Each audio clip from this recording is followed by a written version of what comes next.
that Elohim created, we welcome you to hopefully another very exciting edition of Radio Biafra live broadcast.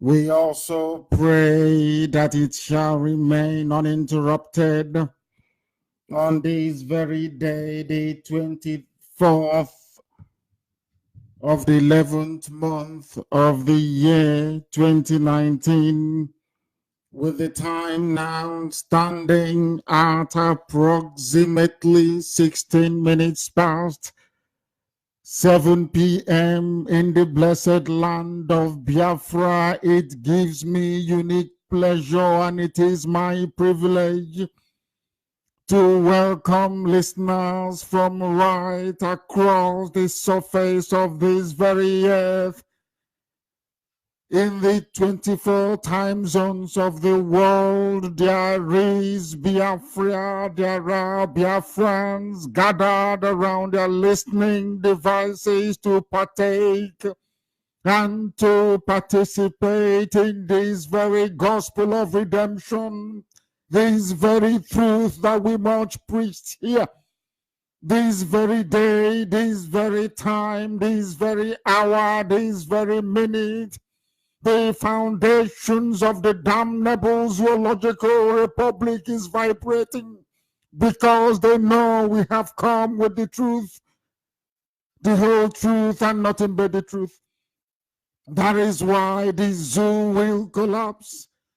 That is why the inevitability of the division and disintegration of that damnation created by the British must come to pass in our time, that Elohim may be blessed, that Chukwokika Biama may be magnified, and those who have passed on in this very effort, that their death may not be in vain.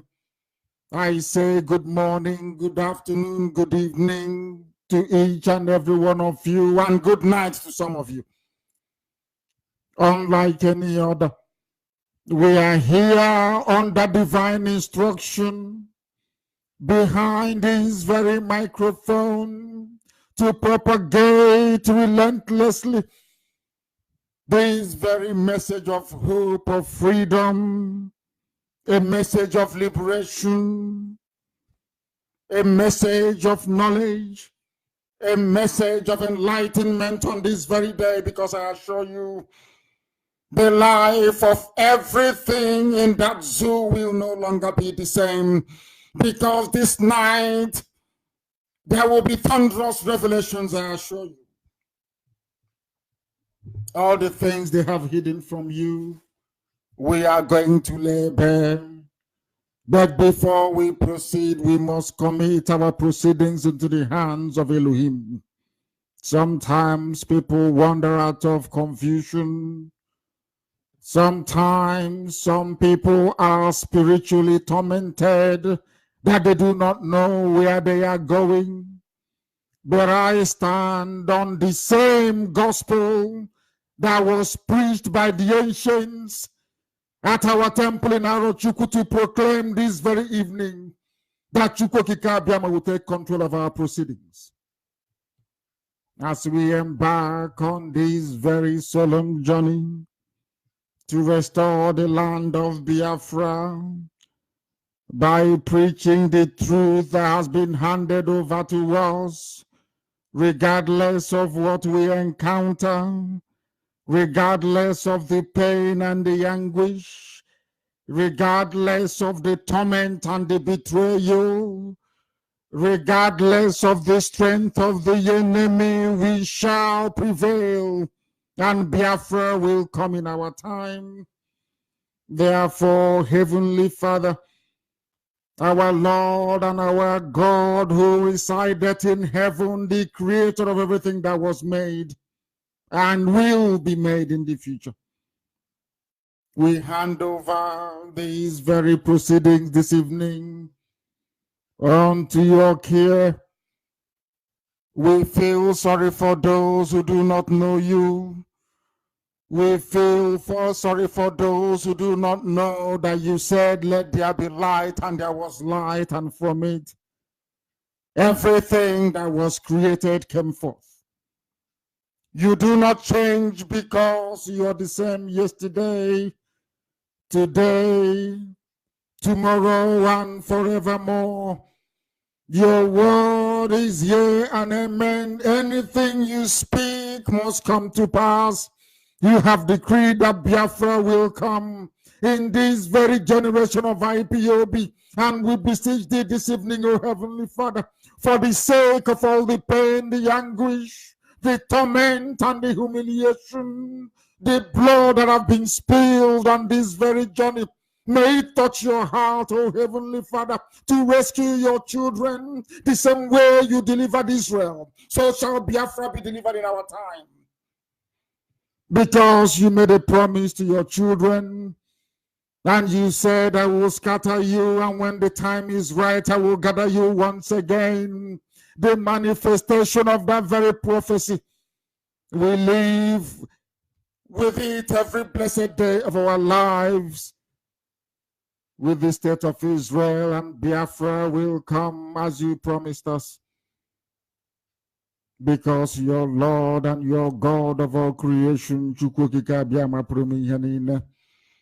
we ask you to continue to guide and sustain this very IPOB,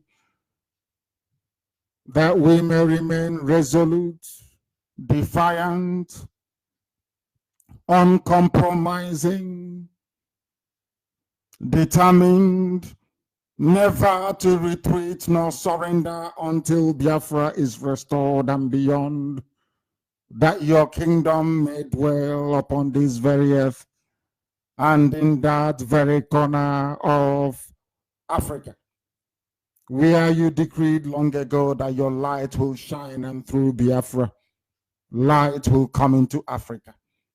We pray and we ask for the fulfillment of that divine proclamation, that this very IPOB will remain the vehicle through which your proclamations will come to pass in the lives of men. Therefore, we ask you, O Heavenly Father, to accept every praise, every adulation, every adoration, every bowed head, every bended knee, in total submission to your will, that your will, O Elohim, may be done in the lives of your children and those who believe in your redeeming grace. All this we ask in the name above every other name, the creator of time, space, and everything else in between. Now and forevermore. He said, without further hesitation, we will proceed this very evening to preach this very gospel, as has been handed down to us to preach, because anything we speak behind this very microphone will inevitably come to pass. All that we have said have come to pass. All that we prophesy will come to pass. And in the end, Biafra will come. There is nothing our enemies can do about it. We stand here, or in my case, we sit on this very hallowed chair, this thing, behind the Radio Biafra microphone, to proclaim the truth that will sink the damnable zoological republic, that very hellish British creation. It was never designed for inhabitation. It is a country with no name, a country with no history, no culture, no class, no panache. That is nothing, absolutely nothing. Only a bunch of animals roaming around aimlessly and directionless. A country where cattle is more valuable than human beings. a country where mediocrity is celebrated, where ignorance is exalted, and where plagiarism is accepted as the norm. That can never be the portion for Biafrans. Not now, not tomorrow, not ever. This very evening, we have come with three simple topics. Very simple. Who started hate speech in the zoo? All of you celebrating and adoring Dr. Azikiwe. I will not call him Nnamdi Azikiwe because he never behaved like somebody who answers to that very glorious name, Nnamdi. Nnamdi means my Redeemer liveth. The name that I bear means my Redeemer liveth, which means that Chukwokika Biama is with us at all times. Azikiwe was a failure. This evening we shall prove it. And we come to Allen Onyema. He has discovered, to his great shock, that once you utter any set of words against IPOB or against its leader, your world will come crashing down. What is happening to Allen today will be a warning to every future Ifulefu that they will never love you. But we shall get to that later.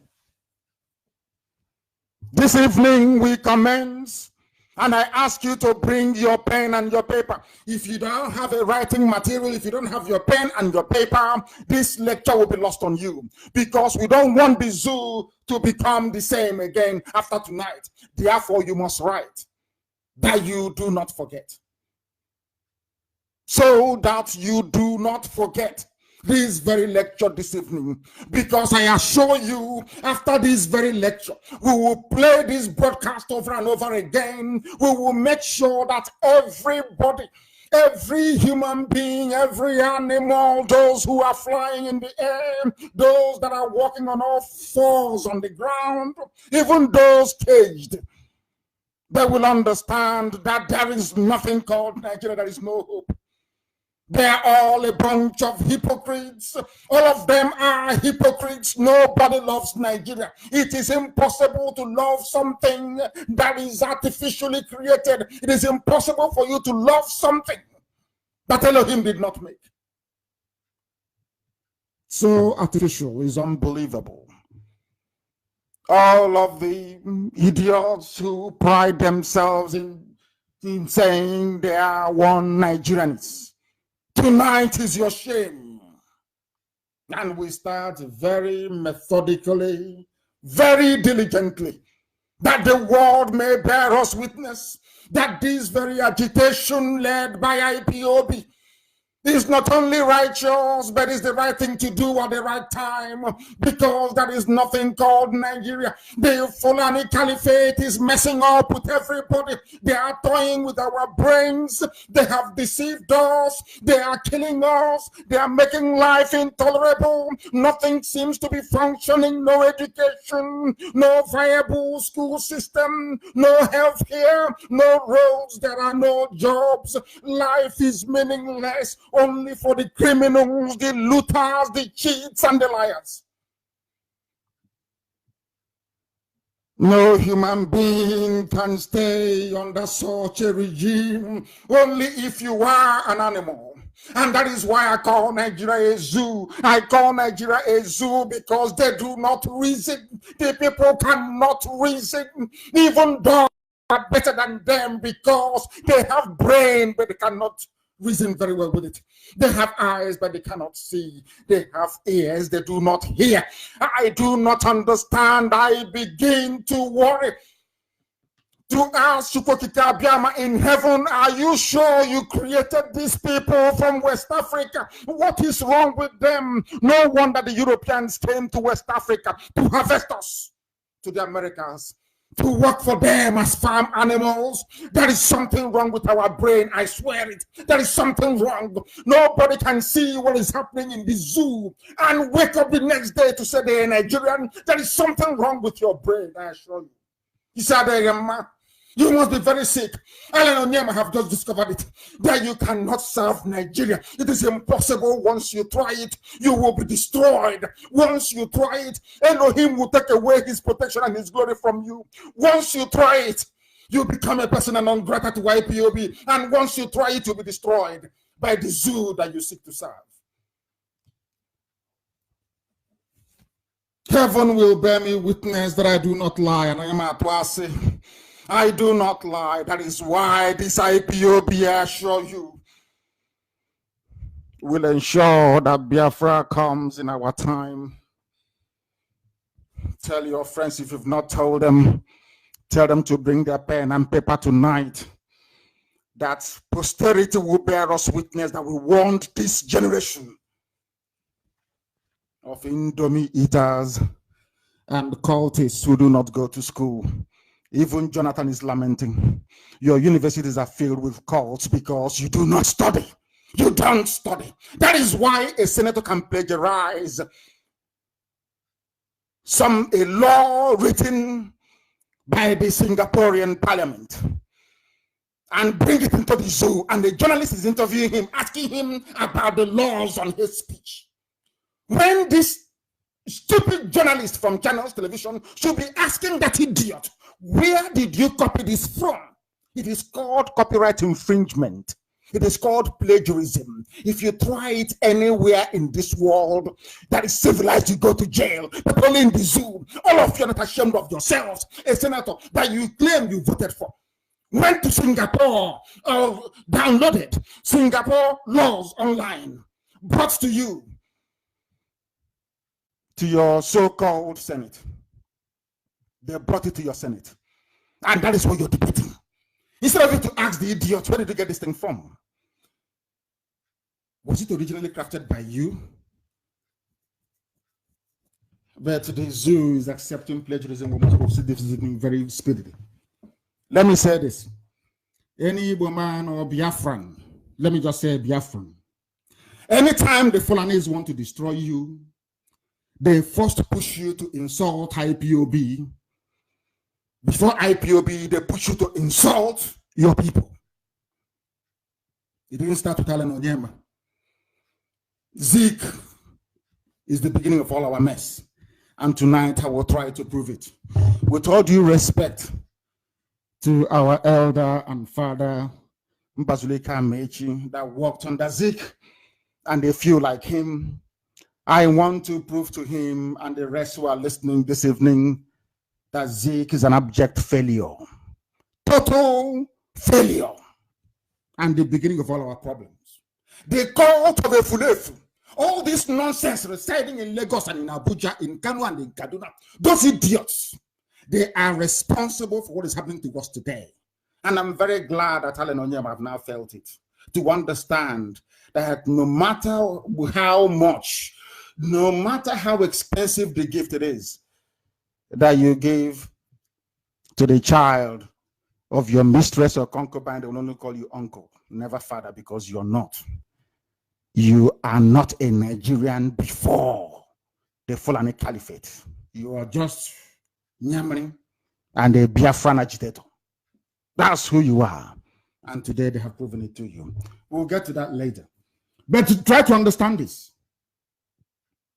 They push you, they prod you to perhaps be insolent towards IPOB because they know it's only IPOB who can save them.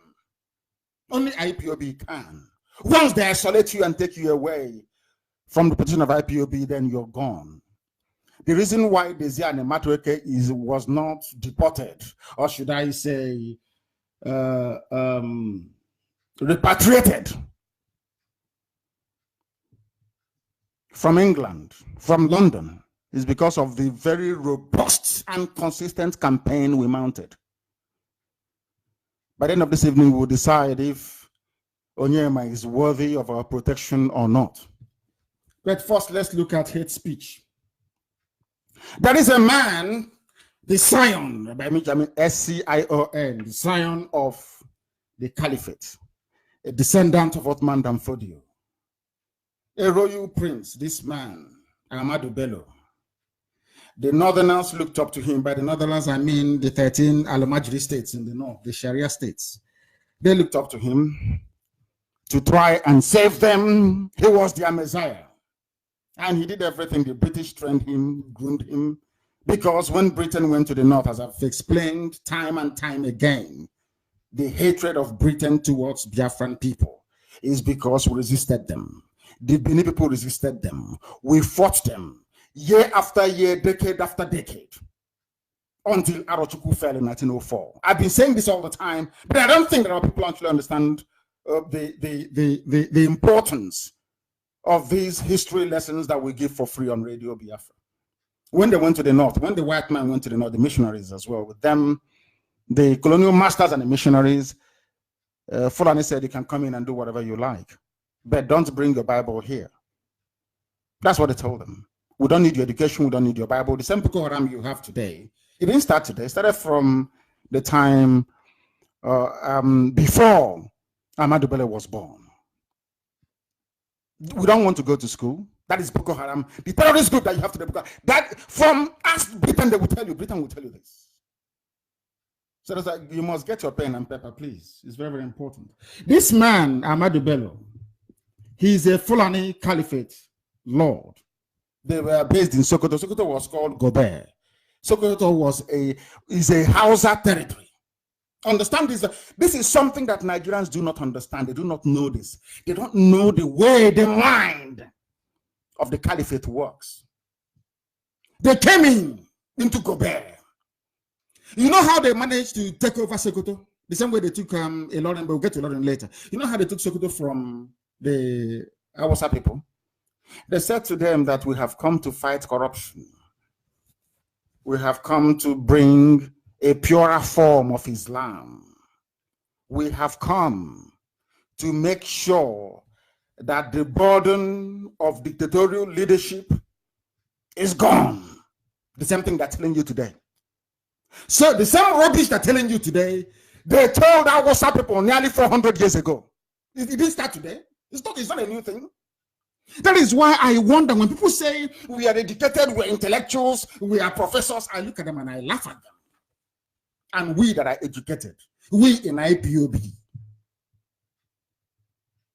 to them we are not educated. But after this evening, we will know who is educated and who is not. The Fulanis came and said to the Hausa people, do you know that man called Othman Danfodio, the founder of this new,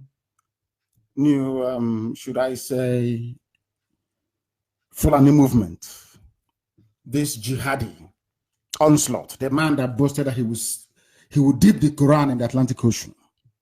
He came into Hausa land disguised as a teacher. Understand this very well. He came into Hausa land disguised as a teacher. He came in as an ordinary teacher. I'm just trying to lay a foundation for this whole hate speech nonsense to prove to the world, because I know everyone is listening to this very broadcast. I want to prove to humanity that Fulani people brought hatred and evil into Nigeria. And I want to tell you how they brought it in and from where. And I'm telling you this evening, they started from Sokoto. Othman Danfodio was an ordinary teacher at the house of the king of Katsina, the Habe monarchies, HABE. The Hausas had a very thriving civilization. How we see this, Hausa people had a thriving civilization, one of the most advanced in West Africa. 380 years ago, the Hausa people were manufacturing their own guns with pellets. Go and ask. That was why Flora Shaw liked the Hausa so much, because her father was a military general. And she was wondering when she went to Kanu, she was wondering, in fact, when she passed through Zaria, she was wondering, how come these people, as far back as 380 years ago, of course, that time it was nearly about 290 to 300 year old. As at that time, how come these people that we thought were very primitive from Africa could manufacture their own guns? Hausa people were manufacturing their own guns. Fulani only came with cattle, nothing else. Some of you do not understand this. that the evil that you see in some Fulani people, especially their leaders, came from the fact, or should I say, comes from the fact that they don't eat beef. Some of you don't know that. They drink the blood of cattle. Go and do your research. Go through your history books.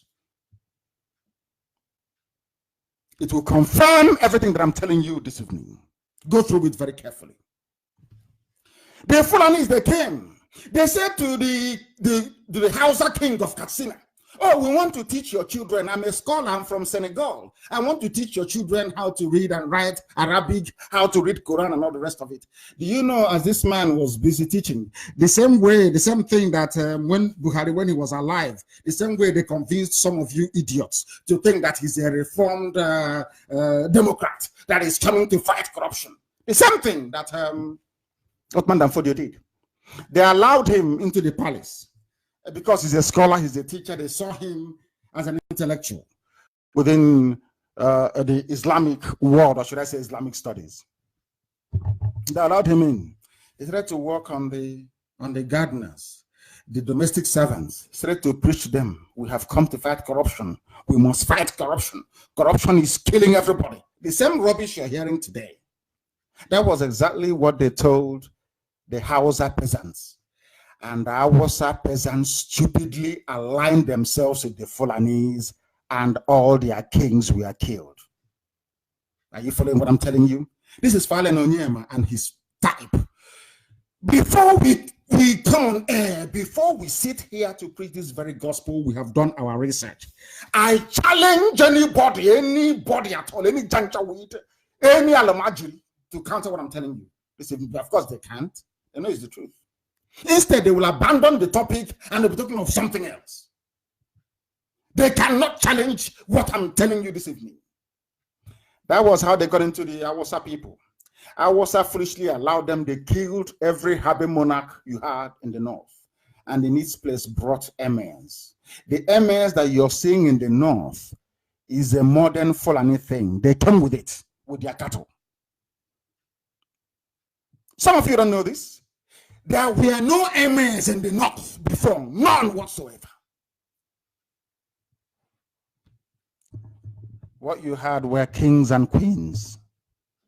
The Fulani brought their emirs before the Hausa people realized what had happened to them. It was too late. Everywhere is a Fulani emirate. And to cover the whole nonsense up, they brought Islam, their own version of Wahhabi Islam, to confuse what is left of the brain of the Hausa man. And the Hausa man became useless. That till today, the only thing he has is his language and nothing else. The Hausa people, they are useless. So it's actually in the interest of the Hausa people to support the emergence of Biafra. That is the only way they can go back to who they used to be, to their former glory and greatness. Ahmadu Bello is the first very primitive xenophobe you had. And you ask yourself, what did the Igbos do to this man, this Sir Ahmadu Bello, who was knighted? Admittedly, he speaks very crisp and clear English. Did Igbo people kill any Fulanis in the north? The answer is no. What is the crime of the Igbo people? This is something that Alain Onyema never knew, but I'm telling him tonight for free. I am telling Ohaneze, Nyanwodo, I am telling the so-called governors, all of them, from the so-called South and Southeast, the entire Biafra land. I wish they can listen and learn that these people, the same thing for Chibika Mechi. You think if you pretend you're not Igbo, oh, you're from Ikwere, I'm not Igbo, I'm descended from Bini people, they will allow you to go in, you're mad.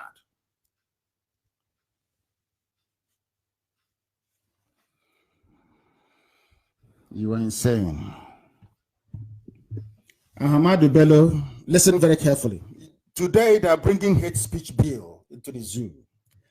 I want to prove that it's the same people introducing hate speech bill. They are the hate speech makers. They brought hate into Nigerian politics. They brought hatred into. Let me say this thing to people because I read today Junaid Mohammed, as usual, that glorified Alamajri. He was on from both sides of the mouth. That the Igbos, with them in power, there will be no Nigeria. They killed the leaders of other people. There is an impression I wish to correct this evening for the whole world to hear. The reason why Nzoku killed Ahmadu Bello was because of this speech. And the speech that Ahmadu Bello also gave in 1959 when he came to Sandhurst. Some of you know Sandhurst, where they train their soldiers. Nzoku was there. And so, a few other people. Some of you don't know history because you don't read, you don't study, you don't learn. All it is, you gossip, you get your 2 gigabytes of data, you go online, looking for Babcock sex video, looking for Big Brother. That's all you do. And you say, okay, can I raise the volume up? Talking absolute rubbish. Your mates are all over the world, protesting and learning, studying and trying to grasp how a functioning modern society should run. But you're a lazy youth in the zoo. What do you know? Listen very carefully to this. It was, you see these same Fulani people telling you about hate speech. It's not good. Hate speech is bad. They are the ones that brought hate speech. You see the same Fulani telling you, we are fighting corruption. Onyema is corrupt. This person, they are the granddaddy of corruption. Go and check them everywhere. The only thing they know how to do very well is to protect their collective interest. They know how to protect one another. And that is the only thing working in the favor of Onyema this evening a bit. Because we need to protect our own. You remember Ibrahim Lamode of EFCC, how much he stole? We are going to remind the FBI, since the Department of Justice, let me not go to that. Let me finish first. Ahmadu Bello was the first hate speech maker in the zoo, number 1. These are the people that hate everybody who is not like them. And Britain created what I would call an experiment in the zoo. Nigeria was not meant to be. Britain knows this. During the time of independence, they asked Zeke and said to him, have you seen what happened in India?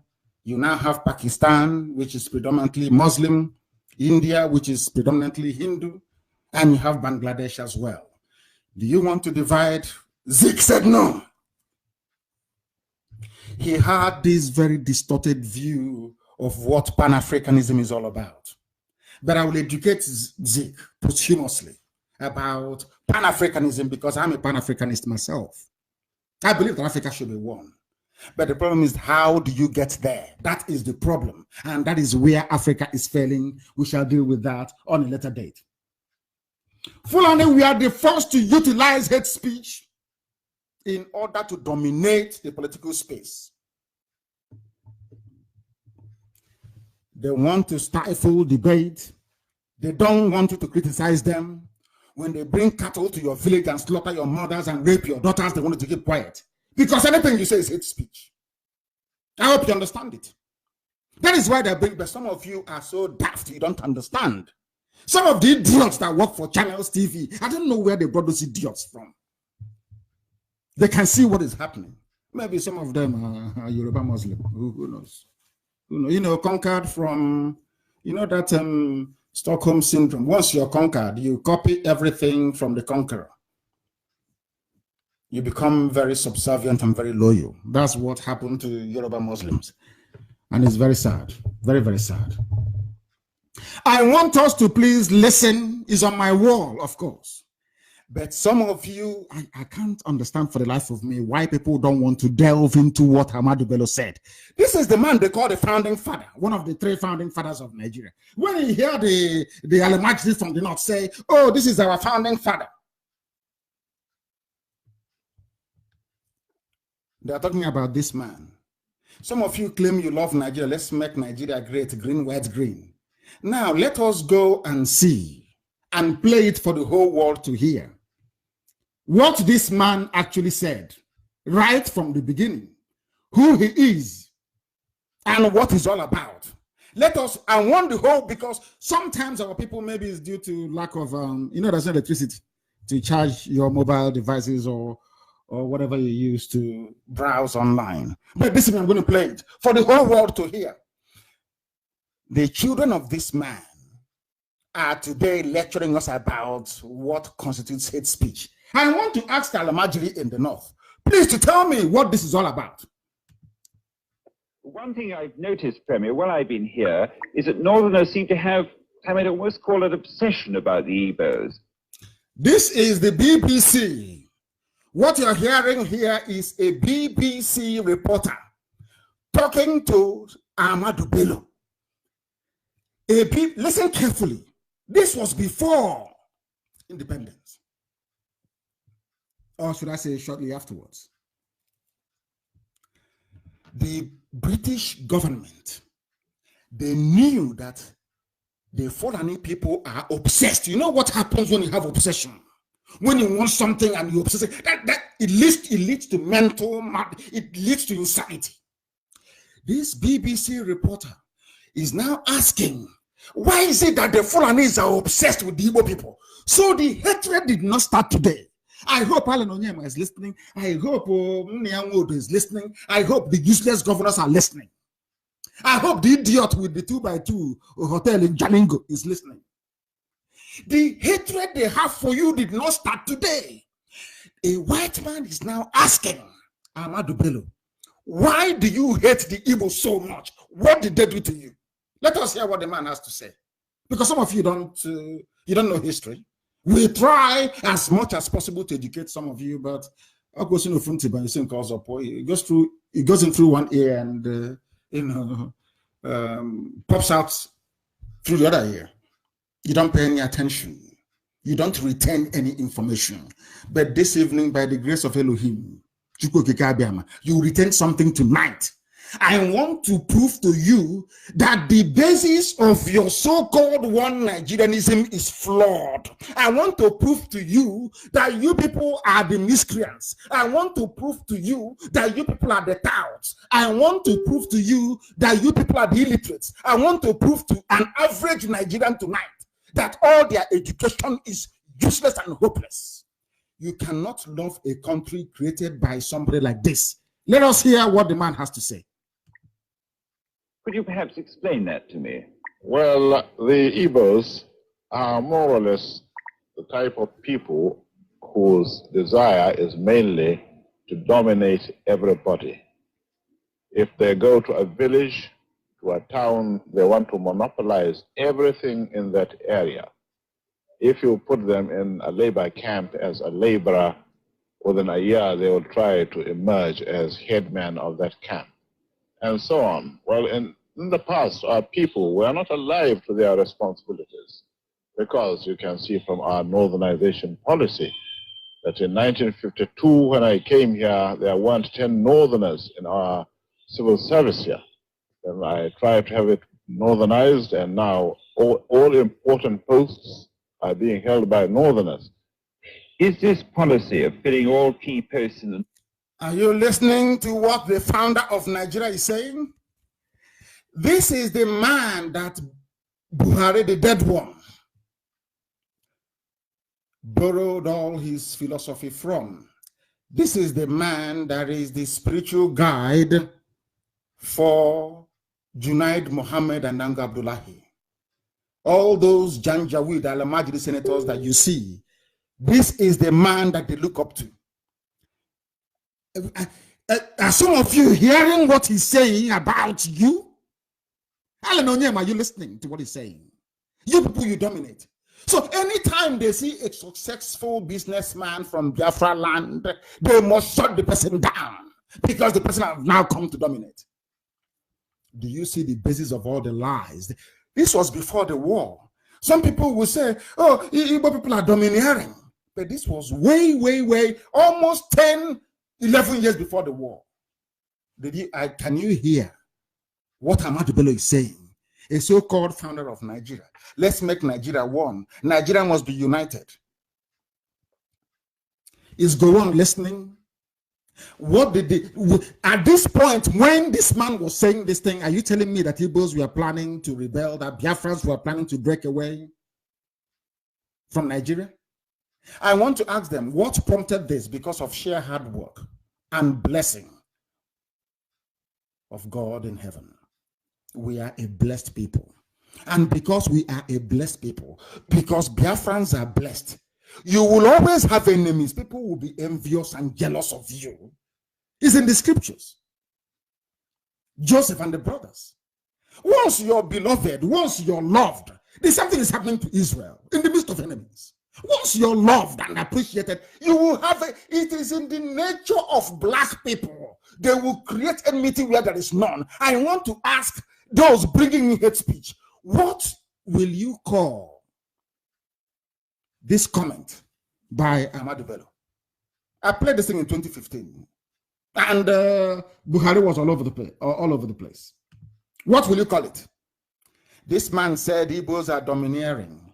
We won't allow them. There is no way we can allow them to be part of Nigeria. The same Nigeria that Alan Onyema said, oh, they were singing national anthem. As I picked them from South Africa, they broke into Nigerian national anthem. I was looking at the idiot, and I was thinking to myself, can you see how stupid people are? In a country that you don't know that you are not wanted, they are okay with you if you can obtain a PhD and open a small 2x2 chemist. They are okay with it. But once you become a successful millionaire and inventor, once you become somebody important, you better be that important in USA or in Europe, not in the zoo. Because once you're in the zoo, you're finished, you're gone. Unless you're prepared to be doing what Emefiele is doing, which is washing toilets for them, to answer CBN governor. He washes, he goes into the kitchen to fetch tea for them. Haven't you seen him? He's a boy, that's what so if you are a Biafran and you want to be reckoned with in government, then you must be their slave. That's why Obiano will be begging them, take off his cap and be begging them, please rig election for me. I want to go in and I'll do anything you want me to do for you. And that's how they brought Fulani headsmen into Anambra State. All your governors, that's what they're doing. If you don't know, let me tell you. That's why you have a governor. Today he will say one thing, tomorrow he will say another thing. None of them is consistent. Not one single soul. They're all terrified. Because Fulani will remove them from power. Because Britain will look the other way. After all the media in Lagos and Bado and Abuja, anything the government says they should write. If the government can control the judiciary, how about ordinary newspaper? Of course, they're chaff. This is what the founder of Nigeria said, your so-called founding father. That means that from the inception of Nigeria, Biafrans were hated. Till today, they still hate you. But you don't understand it. You think we just came up one that started doing Biafra for the sake of it. No. The hatred is too much. The resentment is too much. The neglect is too much. No human being can live through this. I have said this before and allow me to repeat. If you don't have your pen and paper, go and get it. I am from the mold of those slaves they captured in Onitsha and took them to Georgia, to Savannah. And instead of them to be slaves to white people, they drowned in the creek, in the savannah. I've been there myself. That's where people like us come from.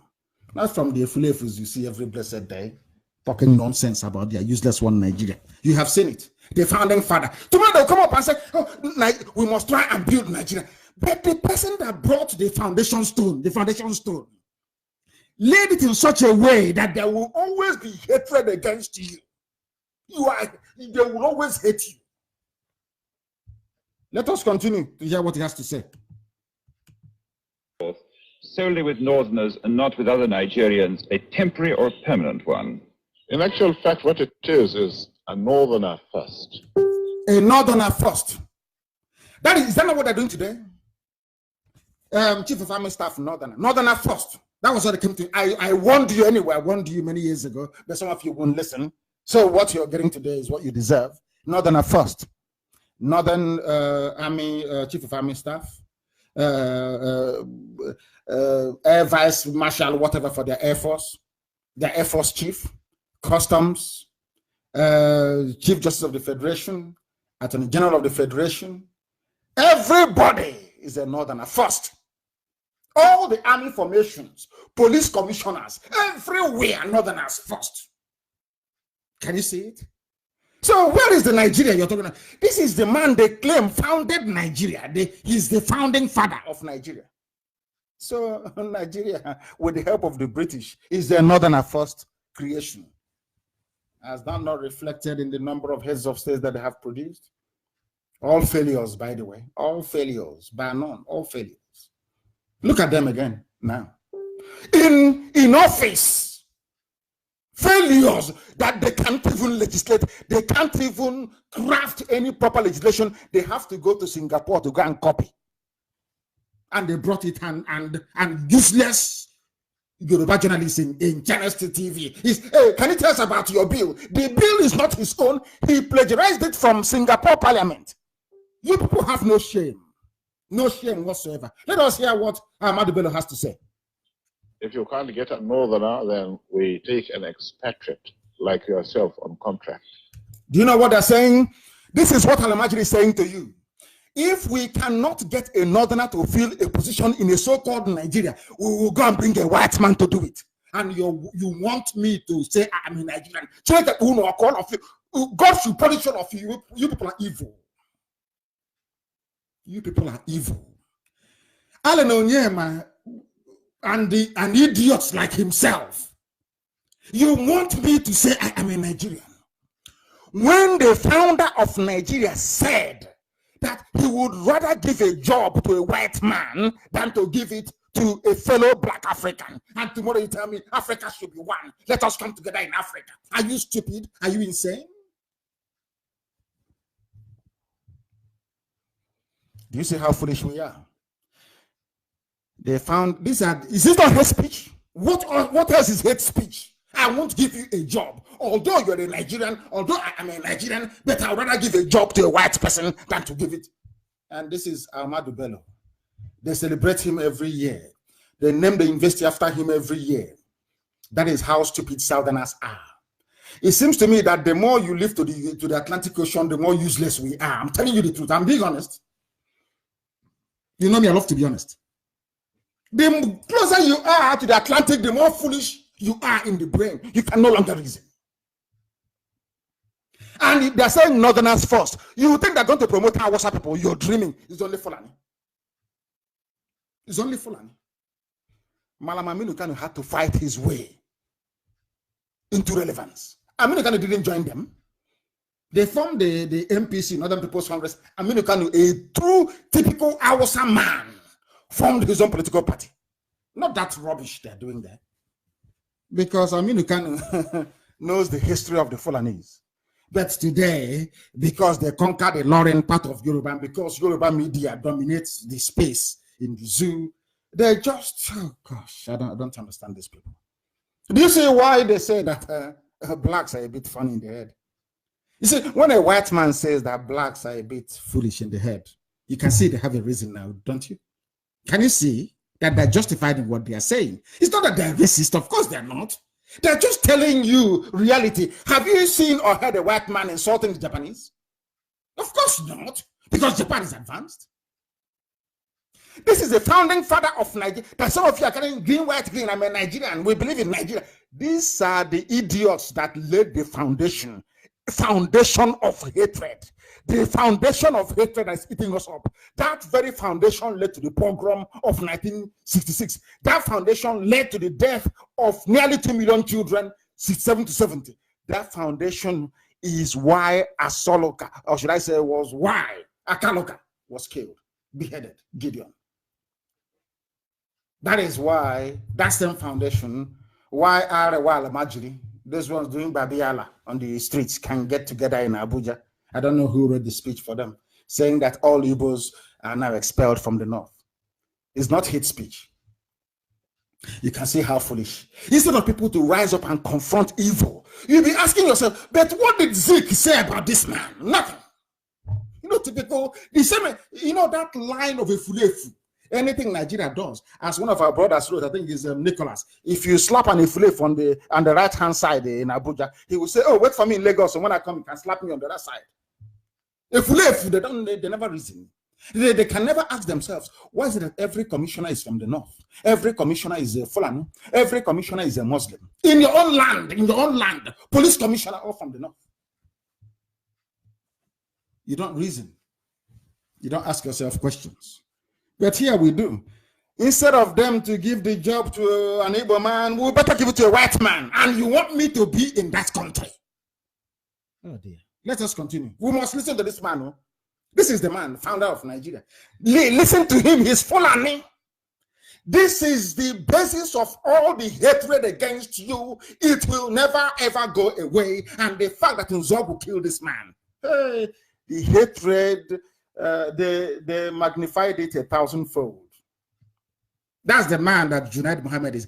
Junaid Mohammed will not play this video for you. You will not, channels will not play this or call panelists to debate this. Never. Never, ever, ever. Newspapers will not carry this very broadcast this evening. They will not.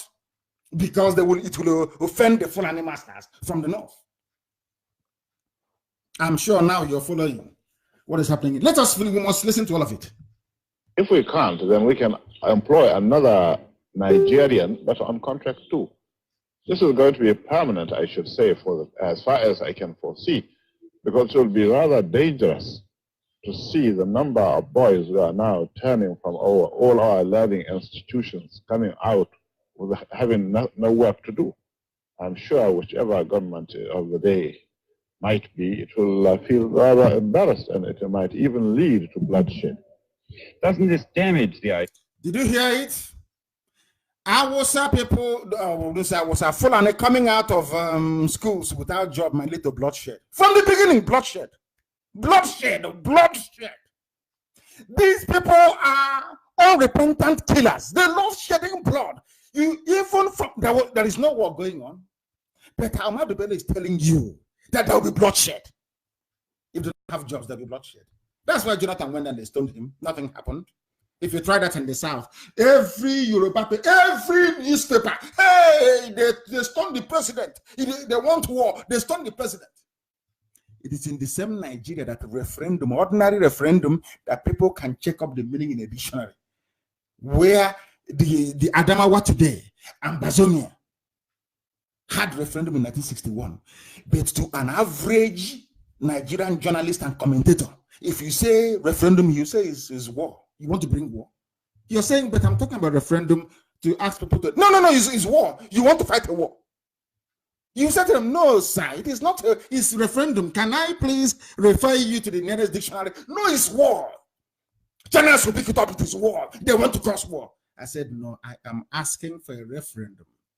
The same thing that just happened in Ethiopia a few hours ago.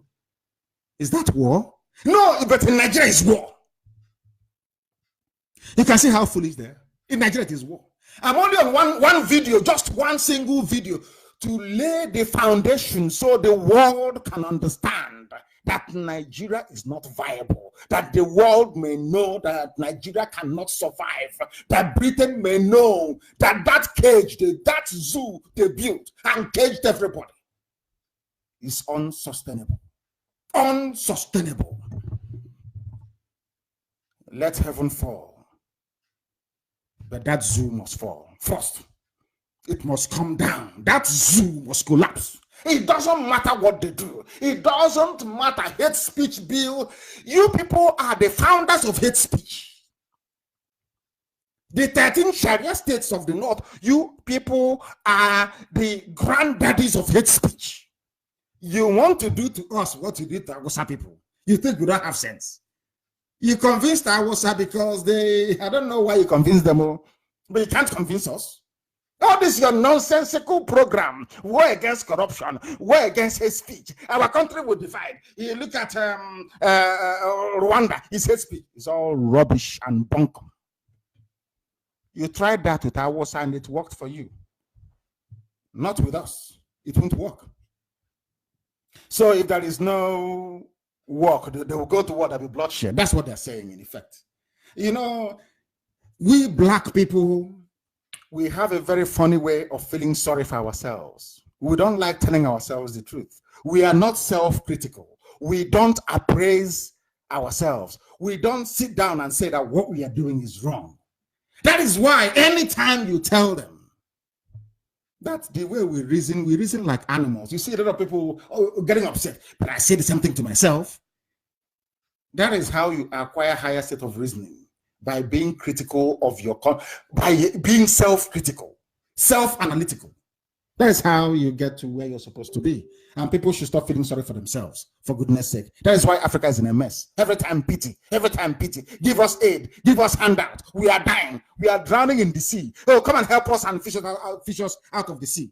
As somebody rightly said a few days ago, white people, if you bring a ship now to Iguacha and say that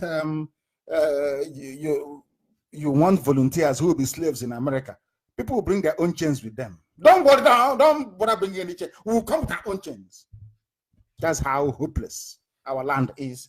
And we are IPOB, and we are doing the best we can to fix it. Yes, of all people in all regions in Nigeria being fair citizens of one country. Well, it might, but you are, I mean, new to our region, but how many northerners are employed in the east? The white man is asking Ahmadu Bello, but all of you are Nigerians. He said, no, it doesn't matter. We are in the north. The journalist asked Ahmadu Bello, but all of you are Nigerians. He said, no, it doesn't matter. We are from the north. What matters to me is the north, which has always been their policy from day one.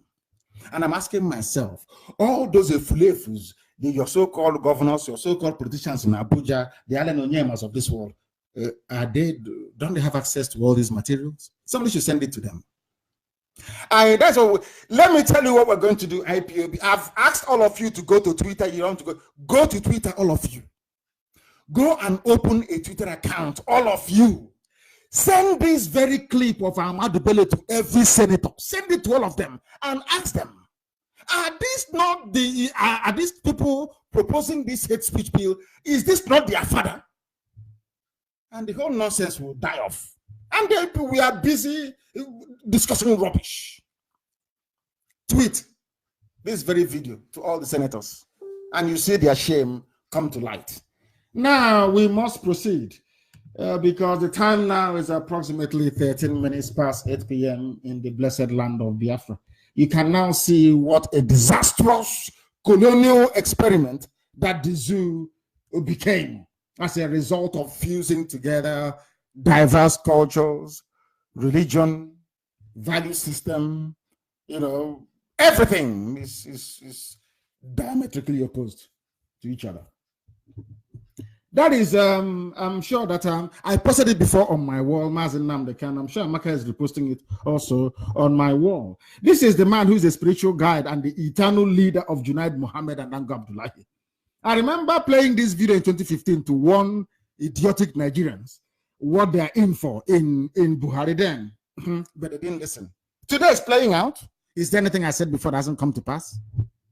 Is there anything I said? Of course, it's only one thing we are waiting for, which is the coming of Biafra. And Buhari said I lied against him. Then it was reported, and I came on Radio Biafra to tell Buhari then, when he was alive, that you are not educated enough to speak the level of English or grammar that Ahmadu was speaking in that very video, so it couldn't have been you. He didn't pass his primary school, secondary school, no certificate. How he got into Army Training College is anyone's guess. He even forged his certificate. And today, of course, he's normal. Somebody is ruling on his behalf. He became a head of state. Only a Fulani man. If he's a Biafran, you will find fellow Biafran saying, I am holding 7 PhDs. How can this man be going when I have 7 PhDs? But at least they can learn something from the Janjaweed, from the Alamajiri Fulani, from the north. It was these same Fulani people that used their hate speech. These same people, these same Fulani that used their hate speech. For those who do not know, they used their hate speech to convince and brainwash. Talk about brainwashing. Oh, Kanu is brainwashing them. But I'm asking the Fulani, when you came to, are you people from the north? Are you not migrants? When it came to Gobe, which today you renamed in Sokoto, what did you come there to do? Without brainwashing the Hausa people, do you think you would have succeeded in replacing their kings with your emirs? Simple question. Because they succeeded in brainwashing the Hausa people, and we are here educating our people to counter them. That's why there is brainwashing. Kanu is brainwashing them. Because we know their secret. You know Fulani now. They think they're smart. They can do all their smartness with the middle belt, with the waggy people, with all those TVs. They can mess them up. Not us. We are Biafrans. We are naturally endowed with common sense and the ability to reason. From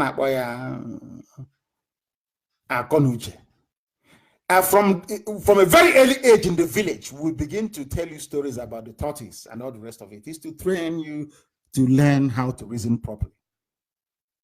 That is one thing our ancestors gave to us, the ability to reason. That is why this gospel is sinking into the heart, soul, and mind of our people, because we have something that others do not have. We can reason, others cannot. That is why they hate us. They say, you brainwashed through Hausa people, isn't it? What is Hausa today? I'm asking even Hausa people, where are you people today? Are you not gone, almost extinct? Except for your language? Isn't it ironic that it's Biafra that will save Hausa people? Isn't it very funny? And it's a very strange thing, isn't it? All those minorities in the north that they have smothered to extinction, only Biafra can save you. I'm appealing to those of them in the north. It's only Biafra that can actually save you. Because we want everybody to be free. From the zoo, from that British-built zoo. It was the Fulani that brought in hate speech, nobody else. Look at Hausa peasants today. Are they any better off after betraying their leaders? I'm asking Onyema and all those people that talk nonsense against IPOB and its leadership. I want to tell them something. After even Afonja that betrayed his own people, the Yoruba man, the Yoruba king in Ilorin that betrayed his people. After betraying your people to the Fulanis, what becomes of you after that? I just want to know. What becomes of your life after the betrayal? Look at, even you see an Hausa man today, some of them may claim they are Fulani, but actually Hausa. When you see an Hausa man today, ask him, what is the benefit, or what have you benefited from betraying your kings to these vandals from heaven, from Senegal? What have you achieved? What they achieved is that Gobe was renamed Sokoto, and all their kings were killed or sacked and replaced by Fulani emirs. All their governors, Fulani people, till this evening. That is the price of betrayal.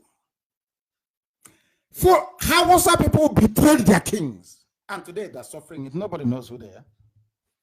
Apart from their language. BBC Hausa service, and they're jumping over. After, are you going to eat BBC Hausa service? What is your status in life? All those things that Malam Aminu Kanu fought for. Where are they today? Because you betrayed your forefathers, betrayed your leaders, betrayed your kings. The same way some Fulefus are busy today running around trying to betray IPOB. Of course, we know them, they can't succeed. Because we came with education and enlightenment, very critical in the life of an average Biafran. That is the only thing we have. Once you speak sense or reason into a Biafran, they will accept it. They don't need to go to school. It's just they just do 1 + 1 = 2, and that's it. That is why we are formidable. We're in the hearts and minds of our people. We are in their soul. Everywhere is IPOB. I said everywhere is IPOB on the ground. Both the old and the young. I said everybody is IPOB. They now recognize the need for us to be free. I feel sorry for Hausa people. They should fight. They should form IPOB. Hausa should form IPOB in Kanu, in Katsina, in Zaria, in Kaduna, all those places that they own. They should form IPOB, their own IPOB, and fight for their liberation. Hausa peasants are everywhere today doing Babiala. because they betrayed their leaders. The same thing became of us immediately after the war. All the betrayers, the Ifaginas of this world, the Wodos of this world, all the families that betrayed us, where are they today? They're the ones kneeling down and begging for governorship, kneeling down and begging for presidency. Are they the ones begging? Are we begging? The answer is no. I keep saying it, that the same trick the Fulanese used on poor, unlettered Hausa peasants of 17th century is what they are using on the South today. My friend writes about this a lot, and I love reading what he writes. Fani Kayode. He writes about it. The South is so useless. We want to repeat the mistakes that the Hausas made. We must not forget, look at how they operate. We must not forget that the brainwashed Hausa people helped the Fulanis that conquered them to conquer the Wagi people and all the so-called minorities of the Middle Belt. You know that Babangida, you know the former head of the Babangida? His father is Yoruba, but his mom is from Bagi. He's Bagi woman. You know that? In case you don't know, I'm just letting you know. He's Yoruba, but his mom is Bagi. He is a very clever man. So he ran to his mother's people very, very early. That's why he got away with all the things that he got away with. They're not probing him, but they're probing on him. We'll get to that later. We'll get to that later. We must not forget that Hausa people helped Fulani conquer the Hausa. Hausa helped Fulani to conquer the Bagi people. And the rest of the Middle Belt, the TVs, all of them. If they conquer you, help them to conquer other people. That is what they're doing. But some of you are too blind to see. You cannot see it. Ask yourself, how did Islam spread to Kogi State? Have you asked yourself that question before? Are they people of Kogi? Are they Igala people? Are they Fulani or Hausa? How come there is Islam there? Oh, so you think Quran fell from heaven and landed somewhere in Igala land? No, of course not. It's through conquest. Fulani people are very clever. I must give them, to be honest with you, they are clever in a way. They are very clever. Once they conquer you, they brainwash you and tell you the other person is evil. You go and help them to conquer them. That's what they do. But in Biafra, they have failed. They have met IPOB, an immovable rock. Immovable. You cannot move us from where we are. It's impossible. You cannot. Not today. Never, ever. They know you can you bribe me? The answer is no. Can you buy over my conscience? The answer is no. So there is no alternative than Biafra. We are unbuyable, unbribable. Not in this world, not in the next one. We remain determined to get our Biafra. Do you know that they conquered the TVs, the Domas, the Gala, and the rest? And you know what they did during 1967? This is how clever they are. And I now believe with the help of the British. You know what they did? You are not angry. God. The TV people did not get angry with the Fulanis that conquered them. You know what they did? They now said to the TV people, the real enemies are the Igbos. Oh, but you came and conquered me. I thought you would have been my enemy. Somebody invaded your land,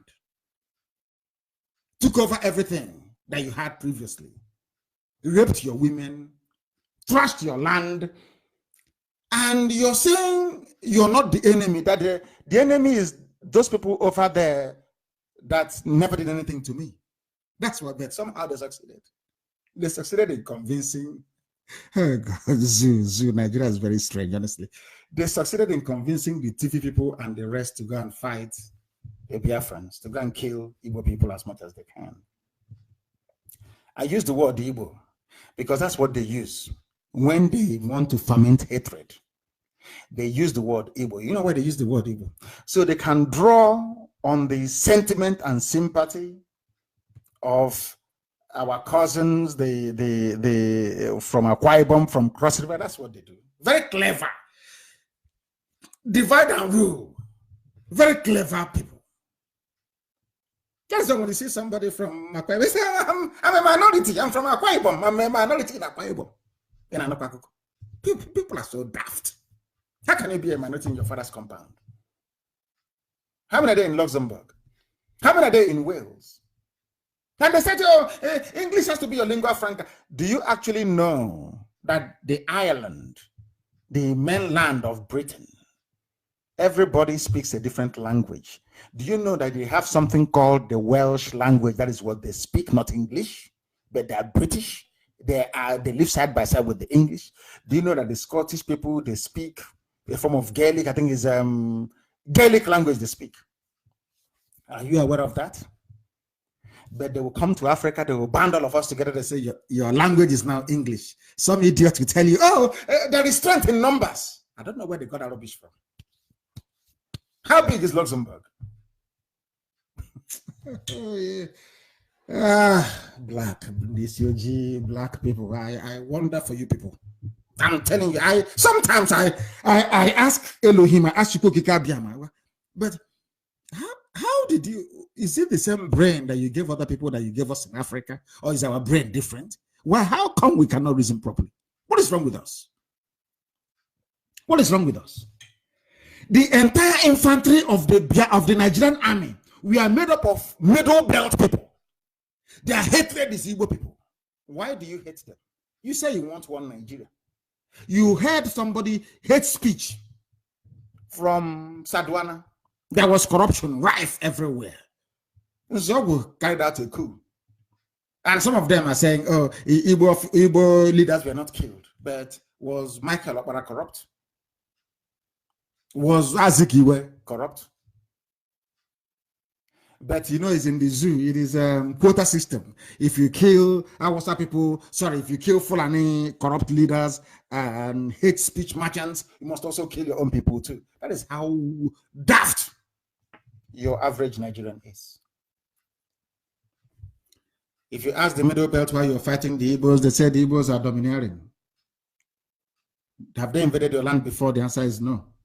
Did they kill your relatives? The answer is no. So how are they domineering? Oh, they come. And even if they're a slave, they go to a slave camp. After a month or two, they become the foreman because they are blessed. You can't take away the glory of God from them. They are blessed people. That is why we have writers, inventors, designers, everything, intellectuals. Not these days, I mean before. The likes of Professor Ninjoko. I'm talking about men who are well-read and learned, not all this chaff that call themselves professors these days. They know nothing. I'm talking about Professor DK, that class of pure intellectualism, brain.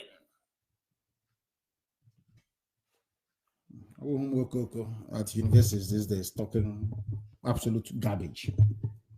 Ask the Middle Belt man. But today, isn't it very strange? The Danjumas of this world that fought and killed Ironsi. He killed Ironsi. He's the one telling you to go arm yourselves. Things are happening. And now they quietly reminded him of his oil interest, his oil blocks, and he kept quiet. And the Alumajiri came in with their cattle, slaughtering them at will. You can know because you've been compromised. You can no longer say anything. People like us say whatever we like because we are uncompromisable. The zoo understand that. They didn't stop there. You know what they did? You know they're very clever with the help of the British. They convinced Chief Obafemi Awolowo, a learned man for that matter, that starving and killing Biafran children and stealing the money belonging to Biafrans after the war was justified as payback for the much hated Igbo man. Now we are on the second founding father of Nigeria. He's the second one. You've heard what the first one said about you and how he hates Biafrans. This is the second one. Who are the founding fathers of Nigeria? It's Nnamdi Azikiwe, Ahmadu Bello, and Awolowo. The second founding father, what did he do to us? But let us perhaps build a picture of what led to the coup. The reason why Nzogo and Co carried out the coup was to install Awolowo as the president. So it could not have been a tribal coup. Yeah? But during the time that the Fulanis came to kill all of us, to kill our parents and to kill us, Awolowo joined them. Awolowo will no longer remember that Igbo officers carried out a coup to make him the president of Nigeria. He joined them against us. That's another second founding father. Your second founding father, you know, people are saying to me, oh, why don't you work for Nigeria? I just want to ask you a simple question. The first founding father that made Nigeria, you claim founded Nigeria for you, of course, is a lie. Is Ahmadu Bello. He hates our people. He hates my people. He said it openly. Instead of me to give a job to you, give it to a white man. The second founding father that we ran to, and we thought this founding father is better. We did coup for him to make him the president. He now turned around and starved 2 million children to death. He wasn't satisfied. I don't hate Oduduwa people. They must understand this. Some of my good friends are Yoruba. I don't, but I'm just speaking the truth. Awolowo actually opened his mouth and said, despite every international convention against his conduct, he said that starvation is a legitimate weapon of war. He's a war criminal. But he will not have the Yorubas admit, oh, how can it be? He's Baba, how can it be? Because they believe in covering evil. In Biafra, we cannot cover evil. If I do anything bad tomorrow in Biafra, I expect myself to be ostracized and hated for life. Regardless of what you've done in the past is irrelevant. What you did today is what matters. I will join them. Let me repeat, when you hear some Yorubas who are not educated, some of them, not just them, of course, you have Efulefus, they are bound everywhere. Idiots are even more in Biafra land than elsewhere. When you hear them talking, oh, what Baba did was good. But the coup that the Fulanis used as justification to kill 3.6 million, of course, not just them, but the whole world, killed 3.6 million Biafrans, is to put a Yoruba man on the seat of power. Nzobo did what he did as an Igbo man to make Awolowo the president. So where is all this hatred from Yorubas coming from? I just don't get it. Of course, the coup failed because another Igbo man thwarted it. Agirancy. Do you understand? Now, I am struggling this evening. I want to paint a picture for our people to understand that believing in one Nigeria is the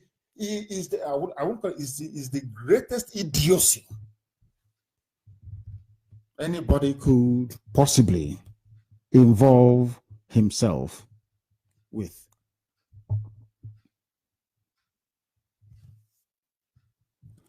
We carried out a coup to install a Yoruba man as the president. The Yoruba man turned around and presided over the killing of 2 million children. I didn't say adults, only children. And after the war, Awolowo took all our money from the banks. Nobody complained.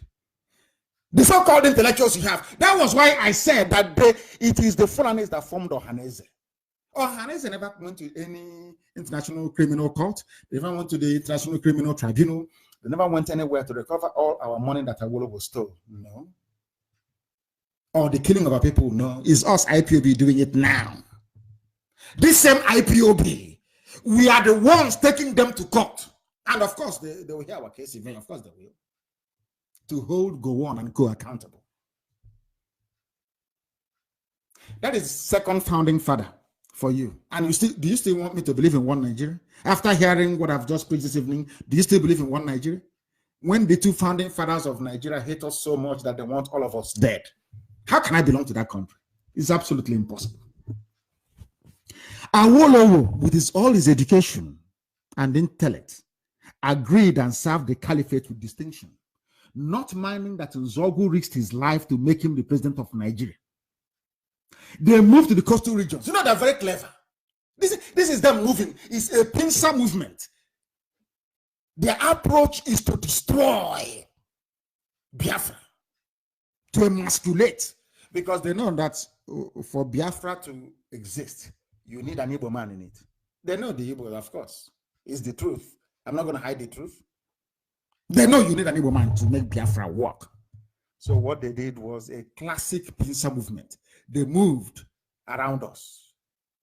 hoping to encircle us, deny them access to the sea, make their own brothers to hate them, and then we have them where we want them.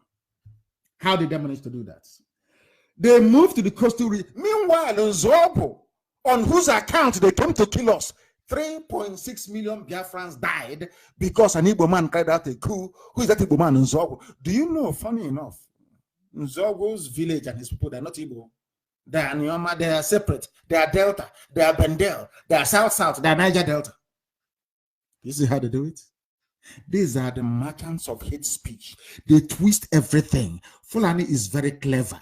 Them and their counterparts in Lagos, Ibadan media, they twist the truth. They turn it upside down. But during the war, you killed us because an Igbo man carried out a coup, trying to plant a Yoruba man as the president.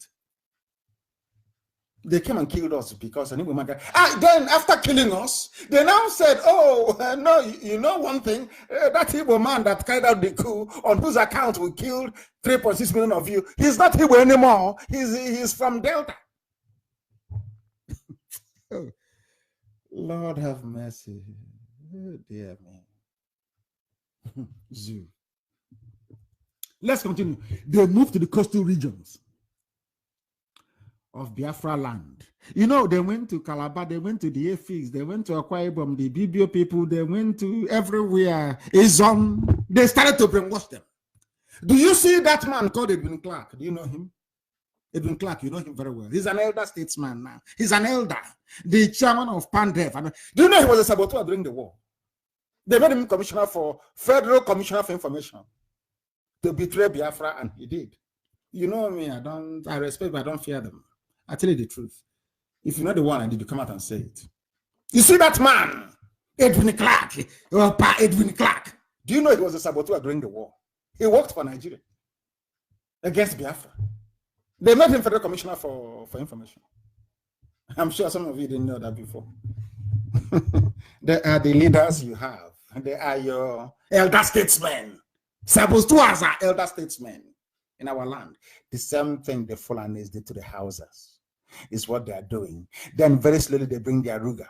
And with that, they start the small Fulani village. And from there, they get their own Sariki. From there, they get their own Emir.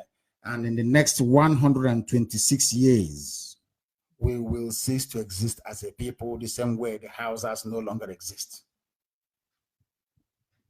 Is that what you want for your children? I'm asking, is that what you want for your children? I'm sure not. They went to Niger Delta, the so-called Niger Delta, and South, and Delta, and Bendel, and all the rest of the rubbish that goes with it. They swallowed the lies, hook, line, and sinker. Everyone went to my alma mater, Government College, formerly Fisher High School. And by the way, Chino Achebe was there as well. And so was Cyprian Ekwensi. Is that correct? Yeah, I think so. All the greats and the good, they went to Government College, and I too was there as an Omoahian. There they teach you everything you need to know in life. I'm telling you. Ken Seruwa went to Government College with the scholarship of the Eastern region. But he left when the war broke out. He joined his good friend Abacha, thinking he can betray his people. Before Abacha killed Ken Seruwa, Abacha said to him, "You think you can betray me the same way you betrayed your people? Ask those who survived that trial, like the likes of Mite. I think one of them is called Mite. I think he's a lawyer. Ask him, he will tell you. He will tell you." Abacha said to Ken Seruwa, "You want to betray me as you betrayed your people." Who are his people? Biafrans. After everything that Ken Seruwa did, you know, we don't learn. We Biafrans, some of us, we don't learn. They still killed him. But I'm very glad and very happy for the Ogoni we have today. And I'll tell you why in a minute. Still in a few homes in river areas, they call them Niger Delta. They prefer the Fulani murderous headsmen to their own hardworking cousins from upland. You know, some of the pigs from there, when they talk, you can Sense it. As soon as Hausa and Bagi new Islamic converts helped the Fulani to defeat the Yoruba army at Ilorin, the Yoruba raised themselves, were recruited into the Caliphate anti-Igbo, anti-Biafra agenda till today. Because Othman Danfodio said, my mission is to go to deep Quran in the sea. So their approach is very simple. The British told them that the only obstacle you have are the Igbos. So you must devise a means to conquer them. So what the Fulanis did very cleverly is, anybody they conquer, they did something to the Hausas, to the entire Middle Belt. Everybody in the middle, they took them. The Bira people, everybody they took. Once they conquer you, the first thing the Fulani Caliphate drums into your head is hatred for the Igbo people. That's all. And now, instead of fighting them, you turn around and start facing somebody who did nothing to you. Can Yoruba say that we fought a war with them? The answer is no. Have we taken your land before? The answer is no. Did we force you to worship Amadioha? The answer is no. Have we ever forced you to do anything? The answer is no. So where is the hatred coming from? And why is it that the likes of Allen Onyema cannot see all this? Why is it that Ohaneze cannot see it? Why is it that those that own cosmetic shops in Lagos and in Abuja, they cannot see this? Why is it that those that are selling spare parts in Canada can't see it? Are you people that blind and foolish you cannot see the hatred coming towards you? I ask every other person in the zoo, what did Biafrans do to you to warrant the level of hatred that you have towards us? Just give me a simple reason. Is it because we are blessed by God Almighty, the same way Israel is blessed? You can't take it away from us. It's called blessing. You can't. You can't. As soon as they took a lot from the Yoruba people, Yoruba has faced the attention towards the east and forgot their enemies from the north. Despite the carnage in Odi, in Odi in Bayelsa, Obasanjo flattened Odi. Some people from Izon, some pigs from Izon, they prefer one Nigeria to Biafra. But they came and they carpet bombed the entire Odi. They sank it into the Middle Ages. Can you imagine if an Igbo head of state were to order the leveling of Odi by the Air Force, same way Obasanjo did? Do you know what will happen today? But it seems to me in Africa, in West Africa especially, the more you hate us, the more you come against us, the more we love you. Ask Odi people, Odi in Bayelsa, this is his own land. What happened in 1999? Odi was leveled. But the person responsible, Obasanjo, hey, he's the ex-leader. He's a statesman.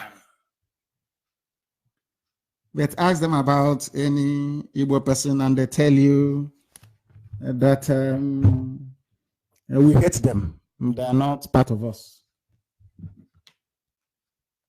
That is how sick some Black Africans are, sick in the brain. Our collective stupidity did not stop there. It didn't stop there. Our idiocy did not stop there. It didn't stop there. Now they moved into Igbo land proper. I hope all people are writing all these things down for reference purposes.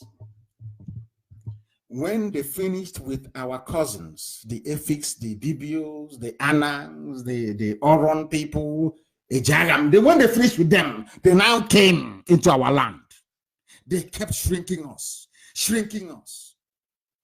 From the north of River Benue all the way to Opobo was Igbo land before. Now they kept shrinking us. Until they squeezed us into 5 states only. How did they do it?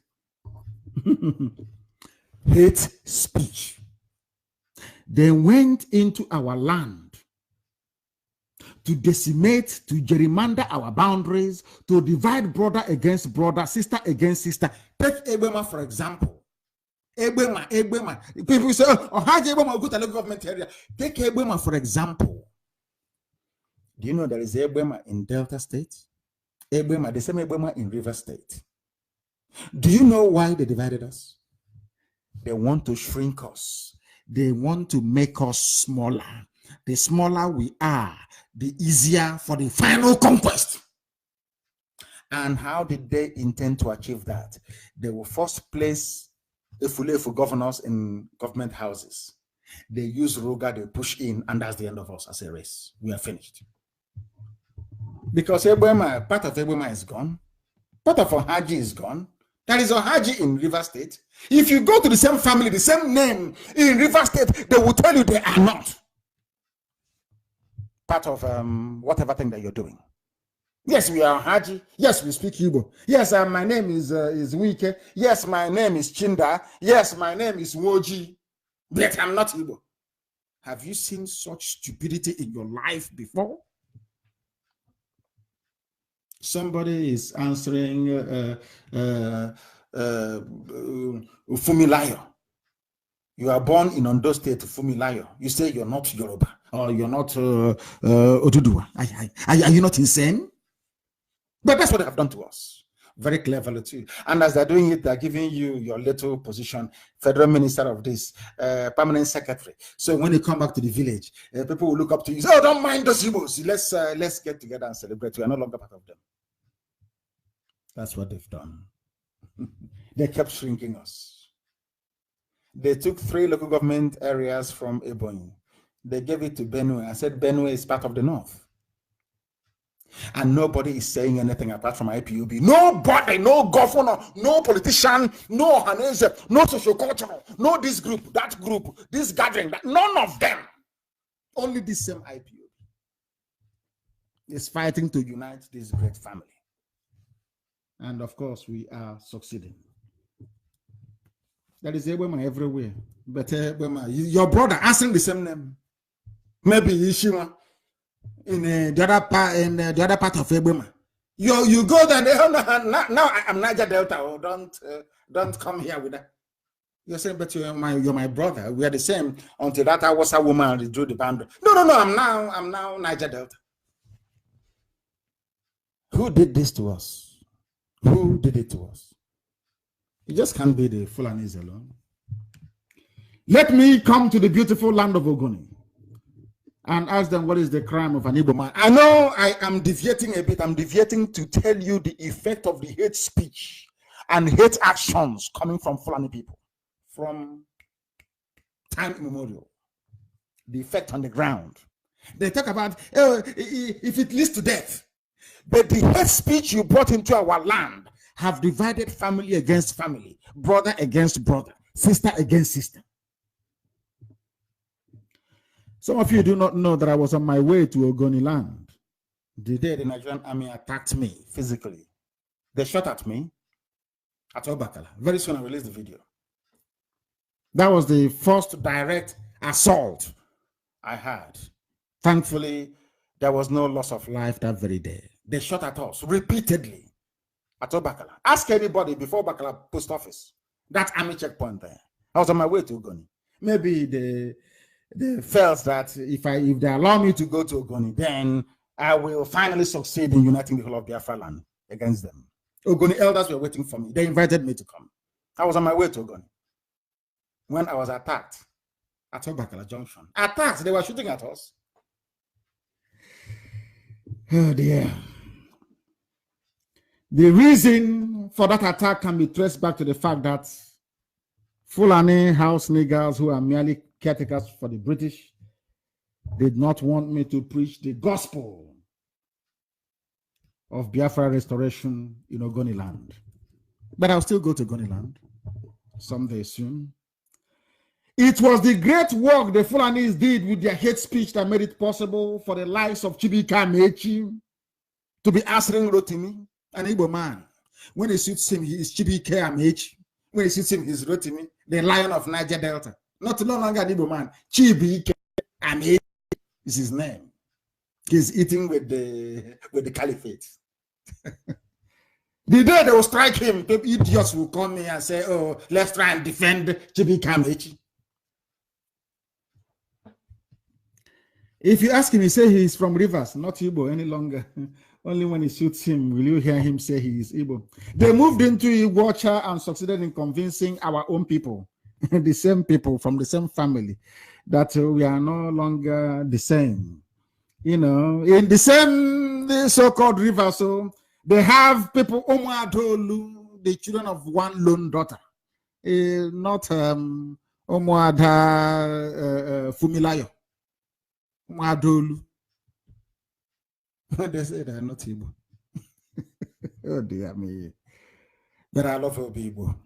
I love all of them, of course. What they did when I went to Iguacha was exemplary. All of them, everybody. I went to Niger Street. I didn't announce my visit to Iguacha to see our brethren from the Joy Youth Council Elders Forum. I want to address them. In Niger Street, if you know Iguacha very well, Niger Street, at the heart of the town, within 30 minutes, there was everywhere was blocked. People came out to see us.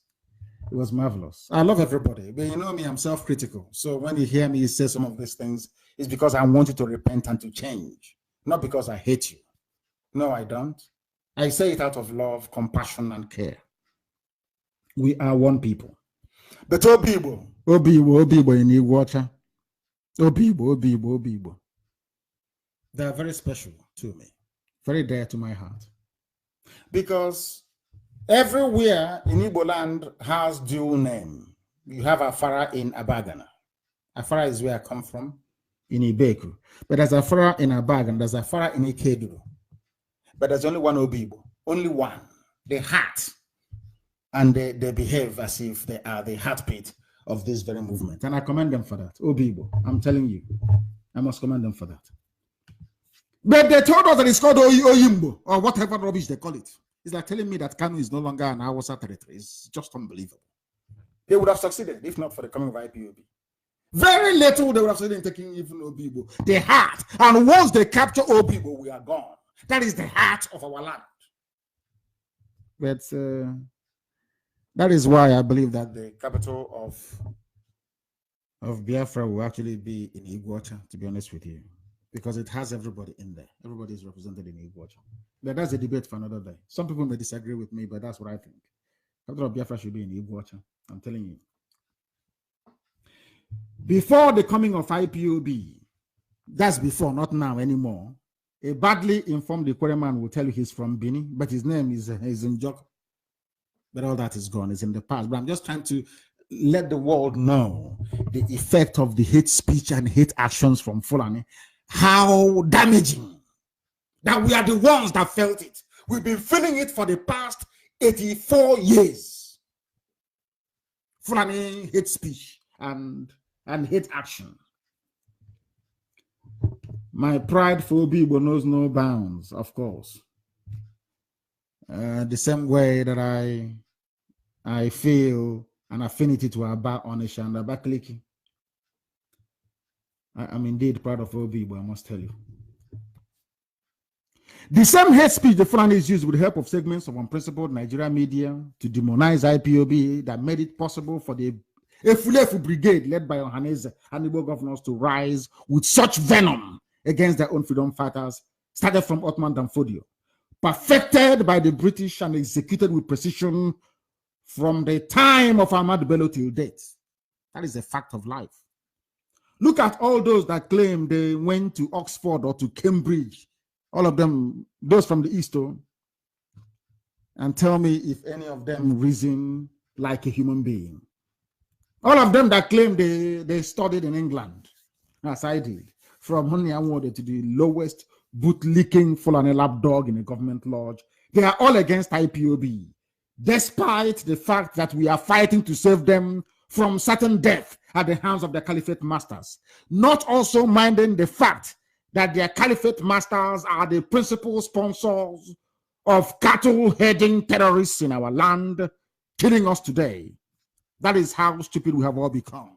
We celebrate failure. You celebrate failure. Those who are saboteurs are those you're eulogizing, praising them to high heaven. Oh, leave him. He's our son from our village. But he was a saboteur. He was responsible for the death of your people. He is serving Fulani Caliphate. Can't you understand it? Now, let me ask this question. Do you think if Boko Haram were a Biafran group from the south, that any of us will travel abroad or be alive today? Believe you me, Britain will send nuclear bomb to level the entire place. People who are sponsoring 4 terrorist groups are telling you that they love you in one Nigeria and you believe them. Are you not daft? ISIS in West Africa is called ISWA, the one led by the son of Mohammed Yusuf, that Buhari, when he was alive, personally recruited. He was in a court of law. Some of you don't know this. He was released, the son of Mohammed Yusuf, al-Banawi. He is the head of ISIS in West Africa, recruited by Buhari when he was alive to head that terrorism. He was arrested and released by Justice John Soho. You know Tozo, John Tozo? Released him for lack of evidence, a terrorist. You also know about Al-Qaeda in the Maghreb. That's why US said that they're turning their firepower now to West Africa. Because our diplomatic moves, of course they're working. Of course they're working. Have they said that before? We went to USA and now they're moving into the... I told them categorically. I didn't hide anything. I told the US lawmakers and policy maker formers in America, the Fulanis are the ones sponsoring ISIS in West Africa, of which the son of Mohammed Yusuf is their head. They are the ones sponsoring Al-Qaeda in the Maghreb. They are the ones sponsoring Boko Haram, and they are the owners of Fulani headsmen, 4 terror groups from Fulanis from the north. And they tell you that they want one Nigeria, and you believe them. Are you daft? Imagine if Boko Haram or any terror group were to come from the south, what they would do. They will use that as justification for everything. But when they come out to run for high office, nobody reminds them, or no one says to them, oh, but you people have now generated 4 terror groups. How come? Because they conquer, you know, the effect of the loss of a Lauren on the Yoruba psyche is very damaging. That is why Nigeria is the way it is today. Because the Yorubas control the media. So they have significant influence in day-to-day public discourse. But some of them are Islam. Are you telling them that they're going to work against their Islamic brothers from the caliphate? The answer is no, they can't. That is why Nigeria is in such a mess. Now you know. I hope you're writing everything down this evening. Because the zoo cannot be the same after tonight. You know that. We will repeat this broadcast almost every day for the next 7 days so that the whole world may know the truth about Nigeria. Hate speech about Walker. Obasanjo destroyed, though, nothing happened. He said 12 police officers were killed by unknown gunmen. But the same Obasanjo visited the houses of the leaders of Boko Haram that were busy slaughtering both military, police, and civilians. He went there to beg them to stop. Remember why they killed the brother of Mohammed Yusuf? Because he allowed Obasanjo to visit him. They are killing people. Obasanjo went to see them. Inodi, 12 policemen allegedly were killed, and he sent Nigeria Air Force to bomb everywhere. Because then Biafrans were not one, we are not united. But in the north, you can't do that to Boko Haram.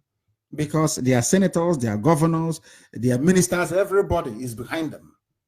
But in Biafra land, the Fulani will put pressure on our governors, on our ministers, and our senators to abandon IPOB fighting peacefully for their freedom.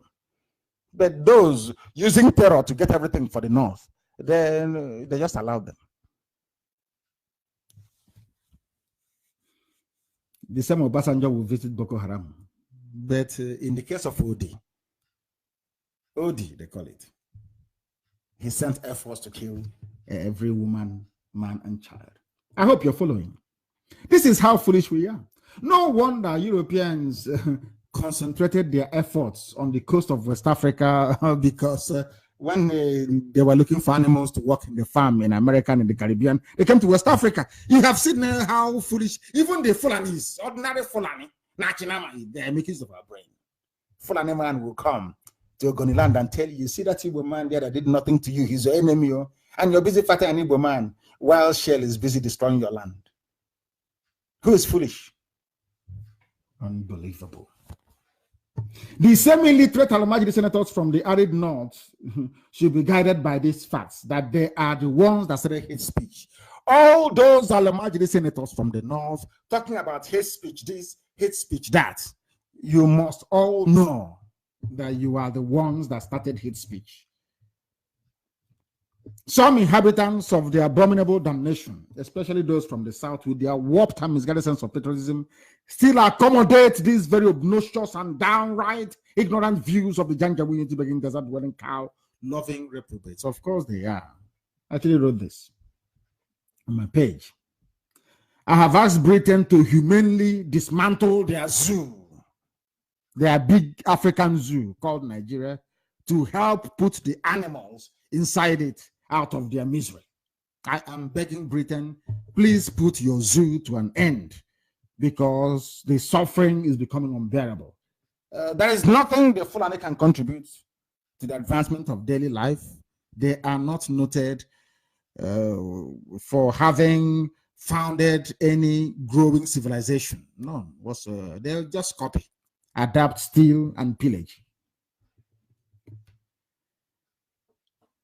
The undisguised and raw hatred from the core Arewa North is represented by the founder, so-called founder of Nigeria, Ahmadu Bello. And even today, before we come on air, listen to this very carefully. There's a headline that came, 2023 presidency will vote for only northern candidate, irrespective of political party. This is the chairman of the Arewa Consultative Forum, which is the group that the Fulanis use to rule everybody else in the north. They are saying it openly. If this were said by a Biafran, they will say it's hate speech. How can you want to divide Nigeria? But they can say whatever they like. He is the acting chairman of Arewa Consultative Forum. His name is Alhaji Musa Liman Okwande.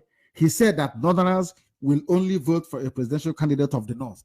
Why then are you talking about one Nigeria then? I'm struggling to understand this.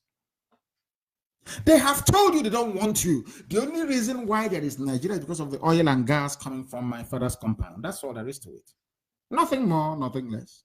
They don't give a damn about you. And of course, for the age-long desire to dip the Quran in the Atlantic Ocean. He said this today in Lafayette, Nasarawa State. I am expressing my opinion as a full-fledged northerner and a citizen of Nigeria as a full-fledged northerner. That is how they trick all of you. I'm a Nigerian. Look at what Arewa Consultative Forum is saying about their preference. And this is from the same Ottoman Danfodiolan, isn't it?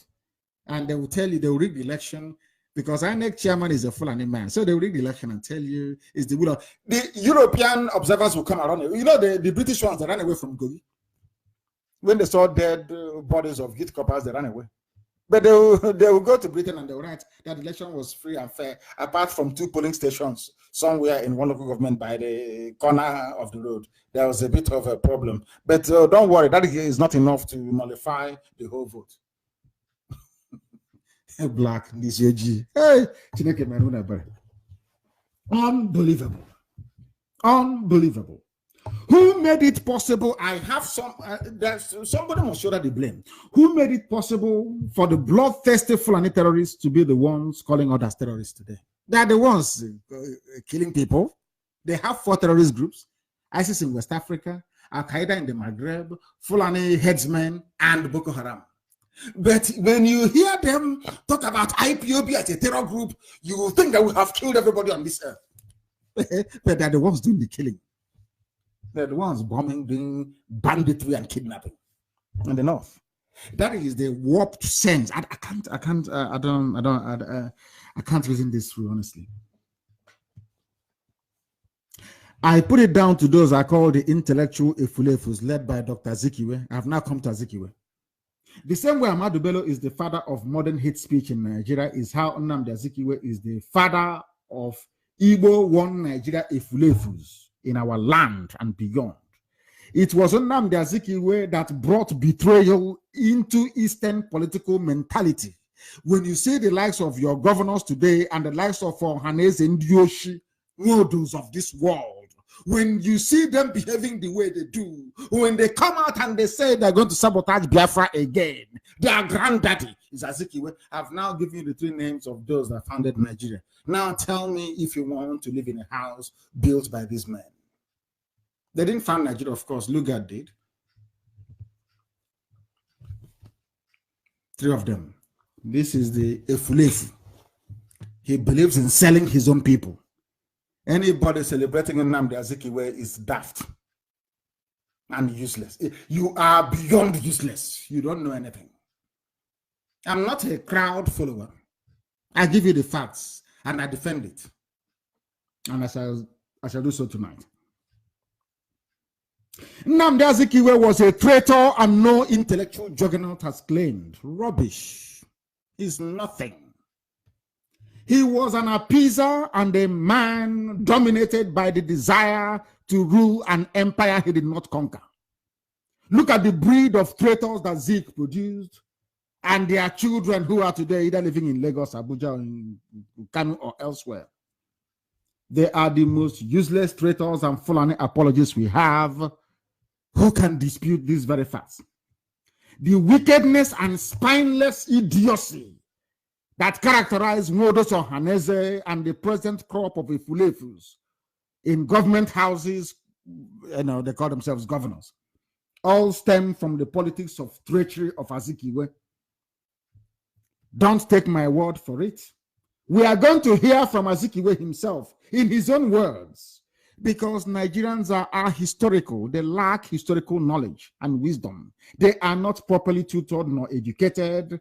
And sometimes I think they can best be described as indulging in intellectual banditry and poor reasoning capacity. As you go on about too much, it's not very good.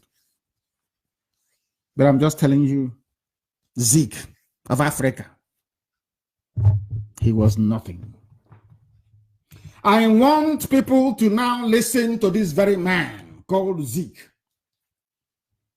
and tell me what you make of him. This is your so-called Zeke that they are celebrating somewhere in Anambra State. They say he's a heavyweight. He's a this, he's a that. Zeke is a disgrace.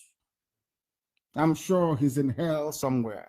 An utter and unmitigated disaster against our people. We are suffering today because of him. And let us hear what he had to say when he went to London. He was running from our people and he traveled to London. I want to hear what he has to say so that people can judge for themselves. So that our people can judge for themselves. The man is something else. Something else. Let us see if we can get him. On Friday, September 5, this is Zeke. 1969, I alighted at the Lagos airport at 2 p.m. And I spent the next 21 days in visiting the capitals of the 12 states of Nigeria, including 4 university towns and certain parts of the liberated areas. On Friday, September 5. Now, did you hear him? It has made it clear to me that all of us have now realized the mistakes we made in the past by fighting one another. This is after the Fulanis must have finished killing our people. This is Nnamdi Azikiwe where he took money from Shell BP in London talking rubbish against his own people. He is calling our gallant soldiers rebels. Nnamdi Azikiwe. I can't call him Nnamdi, please. I can't. It is a very big shame. Very big shame. Azikiwe calling, oh my goodness, calling Ojukwu a rebel. Azikiwe, because Ojukwu did not give. The same thing they're doing today. He wants to be the leader. Anywhere he goes, he wants to rule. He wants to rule. He wants to be number one. Awusa people, Fulani rejected him. He ran down to ask Ojukwu to vacate his office. The same thing he did to Eyoita. Why did we have enmity before IPOB came? Was it not because of Eyoita? What this same man did to Eyoita? Eyoita was the head of government business in the East. He was sacked. He went to Yoruba people. He was kicked out of Yoruba parliament in Ibadan. He ran back to Enugu and asked Eyoita to leave. That is why they said that Igbos don't know how to share. It's because of this man, this idiotic Azikiwe. Some of you don't know history. After I call you on the online, people who don't know anything. You know who is Eyoita? If you went to UNN, as I did, you know about Eyoita. Go and Google the man. Eyoita, EYOITTAH, if I'm not mistaken. Or is it ITTA? Eyoita. That's his name. He was the head of government business in the East. It was because of Nnamdi Azikiwe that he was sent back to Calabar. And from that day till now, the ethics have not forgiven us. This same useless Azikiwe. Let's hear him more. Feeling, which is widespread, that all are now determined to turn a new leaf and help repair the damage we have inflicted on ourselves. This man is saying that we inflicted the damage on ourselves. Our people were being killed in the north. The Fulanis came to our land to kill us, and after losing nearly 3 million people, this is what Azikiwe, we brought it on ourselves. Can you believe such nonsense? Can you believe such nonsense coming from the lips of Azikiwe? Can you believe such utter garbage coming from the lips of this idiot? This idiot called Azikiwe. And anybody from today onwards, I assure you, anybody who comes out in public to eulogize Dr. Azikiwe, IPOB will go after that very person. I assure you, I swear it. Let's hear what the Fulefu has to say. Not only that, there is now a deep-seated desire to have effective central government, which will hold the federation intact, so that in the future, no component of it shall be in position to challenge the fatherland. Have you heard it now? This is what this man said. That an enterprising people like the Igbo have been tongue-tied and emasculated, that they have allowed tyrants to blindfold and hoodwink them.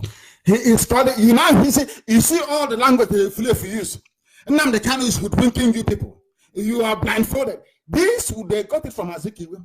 Azikiwe is saying this thing about Ojukwu, that Ojukwu hoodwinked our people. Ojukwu, the people's general, fighting to save his people from extinction. This is what Azikiwe has to say about him. Or had to say about him. Can you believe that? Can anyone in their right mind believe this nonsense? Do you see what we're encountering at the hands of these Efulefus? Can you see how terrible that they have become? Anybody eulogizing or praising Azikiwe is a compound fool, a fool forever and ever. I will never be forgiven. I assure you, we will never ever be forgiven. They thought this type of things would not come to light, but it has come to light. You are hearing the voice of Azikiwe. The same way that I played the voice of Ahmadu Bello is how you're hearing the voice of Azikiwe. This is Nnamdi Azikiwe calling Ojukwu a rebel, calling Ojukwu a bandit, saying that we brought the destruction upon ourselves because he has been conquered by the same Fulani mentality. Fulani got to him, they conquered him. That was why he remained a fool until his death.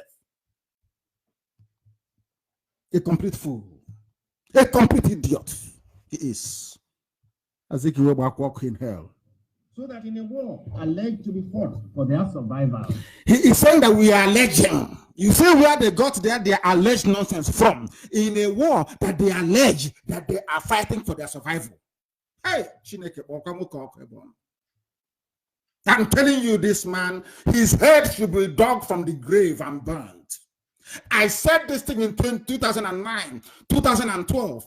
People castigated me. They did not understand what we were going through. They did not understand because they are ahistorical. They don't know anything. This is Dr. Nnamdi Azikiwe uttering garbage in London. Shell gave him money. That is why they cannot believe that Nnamdi Kanu will resist every advancement, every overture, every attempt at bribery. Because I said no. I'll continue to say no until Biafra is restored upon the face of this very earth. We are not like them. We can never be like them, because we are chosen for this very noble work, chosen by Elohim to do the work that heaven commanded must be done by the sons of men on this very earth. Azikiwe is calling Ojukwu a rebel. Azikiwe is calling Ojukwu, basically blaming us. Fulani people are killing us. Do you see where the Fulefus? That is why when they kill IPOB family members, when they slaughter us, you have the same Fulefu from this line, from this breed, the same rubbish. You brought it on yourself. Why must you march? Why must you gather? Why must you assemble? The same idiots. You see where they got it from? You see where more they got his nonsense from. We hold them responsible. Now you understand. When I go hard against some of the Fulefus, the politicians, now you understand the reason why. I know them. I see them from a million miles. I've been preaching against this man, this Dr. Azikiwe, from the beginning. People didn't understand how evil this man was, because he gave your father scholarship. When Awolowo was busy, not even scholarship, to one or two people, Awolowo was busy spreading scholarship everywhere in the West. Zeke was busy selecting a few people, those who will be loyal to him. What utter garbage. What utter garbage. This is Azikiwe. Now you see where your problems are from this idiot. That is where the genesis. That is why Allen Onyema, all these idiots shouting one Nigeria, you can see them from the mold. You can see them from the mold of Azikiwe. You can see them in a straight line. I can name all of them for you. Useless set of people. Unbelievable. Unbelievable. He said he has a PhD, 7 rubbish. A village bricklayer is more intelligent than Dr. Azikiwe. Very, very useless. They say you don't respect. How can you look at? Can you compare what Azikiwe is saying with what the Sadwana is saying? Amadu Bello, I will defend my people. I will die for them. I will not give job to any woman. Look at what this idiot is saying. Fulani came to kill us, and this is what Azikiwe is saying. I don't know who did this to our people, but anyway, thank God for IPOB, the greatest family on this very earth. Without IPOB, by now, I think some of you will be giving birth to children called Amina or Dalhatu. I'm telling you the truth. You people should thank, any day you wake up, you thank IPOB. I'm telling you the truth. Unbelievable. You've heard from him. You will see these retards every day parading their naturally endowed ignorance on the pages of newspapers or as guest panelists on channels television. They are as daft as a Fulani lawmaker in the Senate. You know that the daftest of all, a Fulani lawmaker in the Senate, is the most useless you can get them. They don't come more useless than that. Even in the zoo, their youths are worse. Place them on a stipend of maybe 2 gigabytes of data and a second-hand Chinese phone, and they will deploy it to gossip. And once they do that, you have made their day. Is it their self-important politicians or elders? They don't even understand the extent to which Dr. Nnamdi Azikiwe destroyed our people. He is complicit in the death of our people between 67 and 70. In 2009, I said that Nnamdi Azikiwe's head should be dug out and burnt. Today, I repeat the same thing. His grave should be dug out, his skull severed from the rest of his skeleton, and it should be burnt in public, because that man is evil. Many were led to believe that Azikiwe is one of the greatest Igbo men alive, but in reality, he was the problem of our people. We are still suffering today because of his antecedents.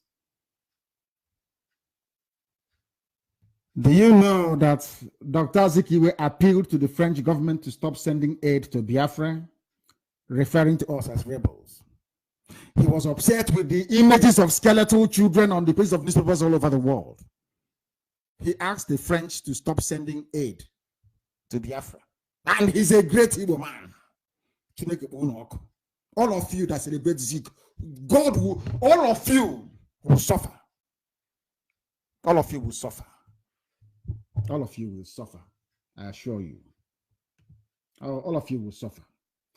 There were press, even a white woman realized that Dr. Azikiwe took money from Shell BP.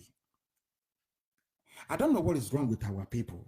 Anybody you give money to, they forget their principle. I thought it was it's more or less a recent phenomenon. I don't know, it's been existing from time.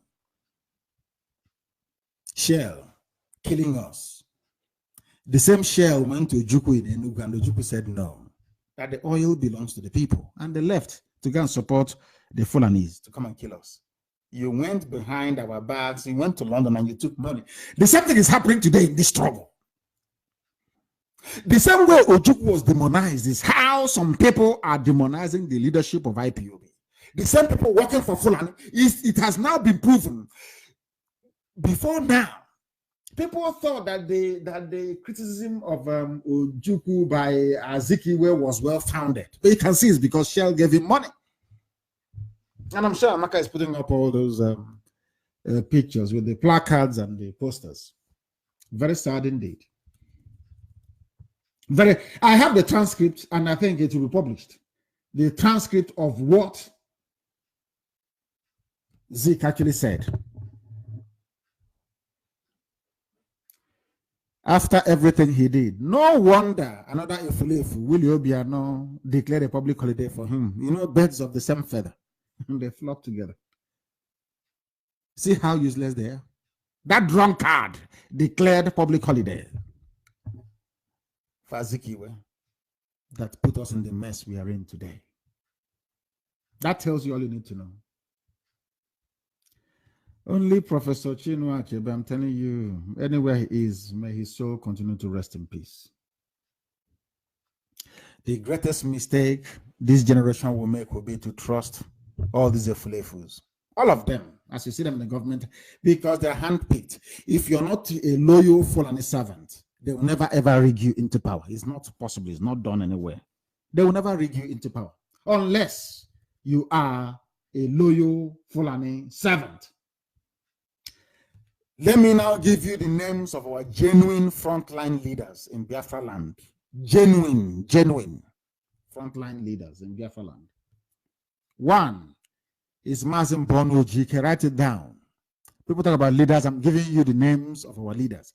Mazi Nnamdi Kanu, Dr. Michael Okpara, Brigadier Timothy Onwatuegu, Colonel Joe Achuzia, the great Hannibal, Dean Chukwemeka Odumegwu Ojukwu, the greatest of them all. The greatest of them all. The greatest is Ojukwu, the number one of them all. Philip Effiong, Dr. Kanu Ibiam, Professor Eninjoko, and Sam Mbakwe. The rest are basically chaff. These are your leaders. How do you know an Efulefu when you see them? As somebody who quite rightly argued, even if you slap an Efulefu or come and replace him with his northern, so-called northern brother, they will still tell he's not tribal. Remember the case of the Chief Justice. What's his name again? Somebody needs to remind me. Our brother that was removed, the Biafran that was removed before the Fulani put in their own Sharia Chief Justice of the Federation. I need the name, please. It escaped me. I need somebody to give me the name of our... I need the name of our... the Chief Justice. I'm not getting it. What is going on? Is there any delay or what? I need Uche, I need the name of the Chief Justice that was replaced. I need his name, please. By the Fulani Sharia. Did they say anything? It just ended. His name is Onogen. Thank you very much. Ikechuku. His name is Onogen. Remember Justice Onogen that was removed to pave the way. And Justice Onogen, before he was talking about one Nigeria, how to keep Nigeria one, how to make Nigeria one big happy family. And they removed him after 2 weeks. After 2 weeks, Ethiopia. They brought in a show. Nobody complained. So you're telling me that in the zoo,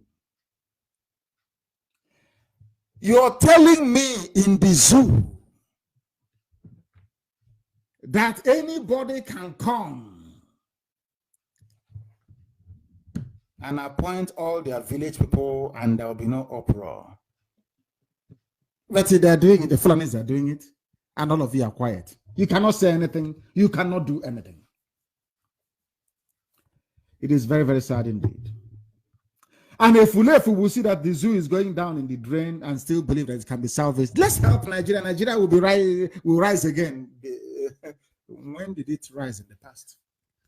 When was it written anywhere that Nigeria was ever great? People didn't have much oil. You were selling oil. You had so much money that Gowon, as foolish as he was, didn't know what to do with the money. He appointed Jerome Udoji to head an economic panel. And Jerome Udoji, look at a black man trying to practice Keynesian economics, which is demand-side economics. He felt that if you pay workers 4 times their salary, that somehow they will stimulate demand and growth in the economy, not knowing that he was in Africa. All that happened was that you had quadruple inflation the next week, and the money became useless. That's the legacy of Gowon to the zoo through Jerome Udoji, practicing white man's economics when they are in black Africa. The record of Zeke doesn't speak very well. Let me go to Onyema and conclude very speedily, because people are now complaining about their data, as usual. The AP CEO is a clear message to used saboteurs, because it's been used, that no matter what a slave does, he can never be the heir apparent to his master. I think it was actually Elochukwu that wrote this. I read it and I felt it was appropriate that I touch upon it tonight. People have actually asked me, including, I thought the deputy asked me this, to clarify something about, I said this during my last broadcast about the visit of Alan Onyema to my house.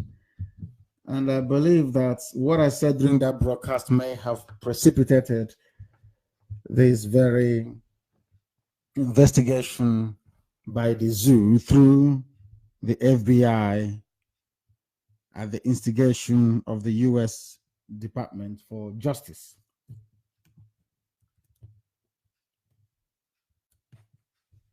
What some people do not know is that Alan Onyema came to my house. He visited me, and we talked about the zoo and what was happening in the zoo.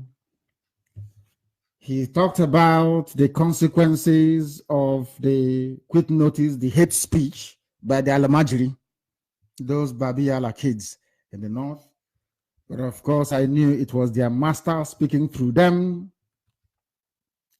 One thing he forgot was that I am a Biafran first and foremost, and I'm incorruptible.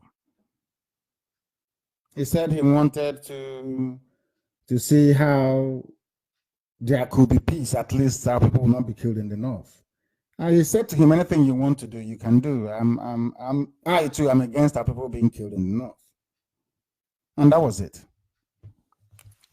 The next line I heard, of course, people love taking pictures with me when they see me, as some of you may have gathered.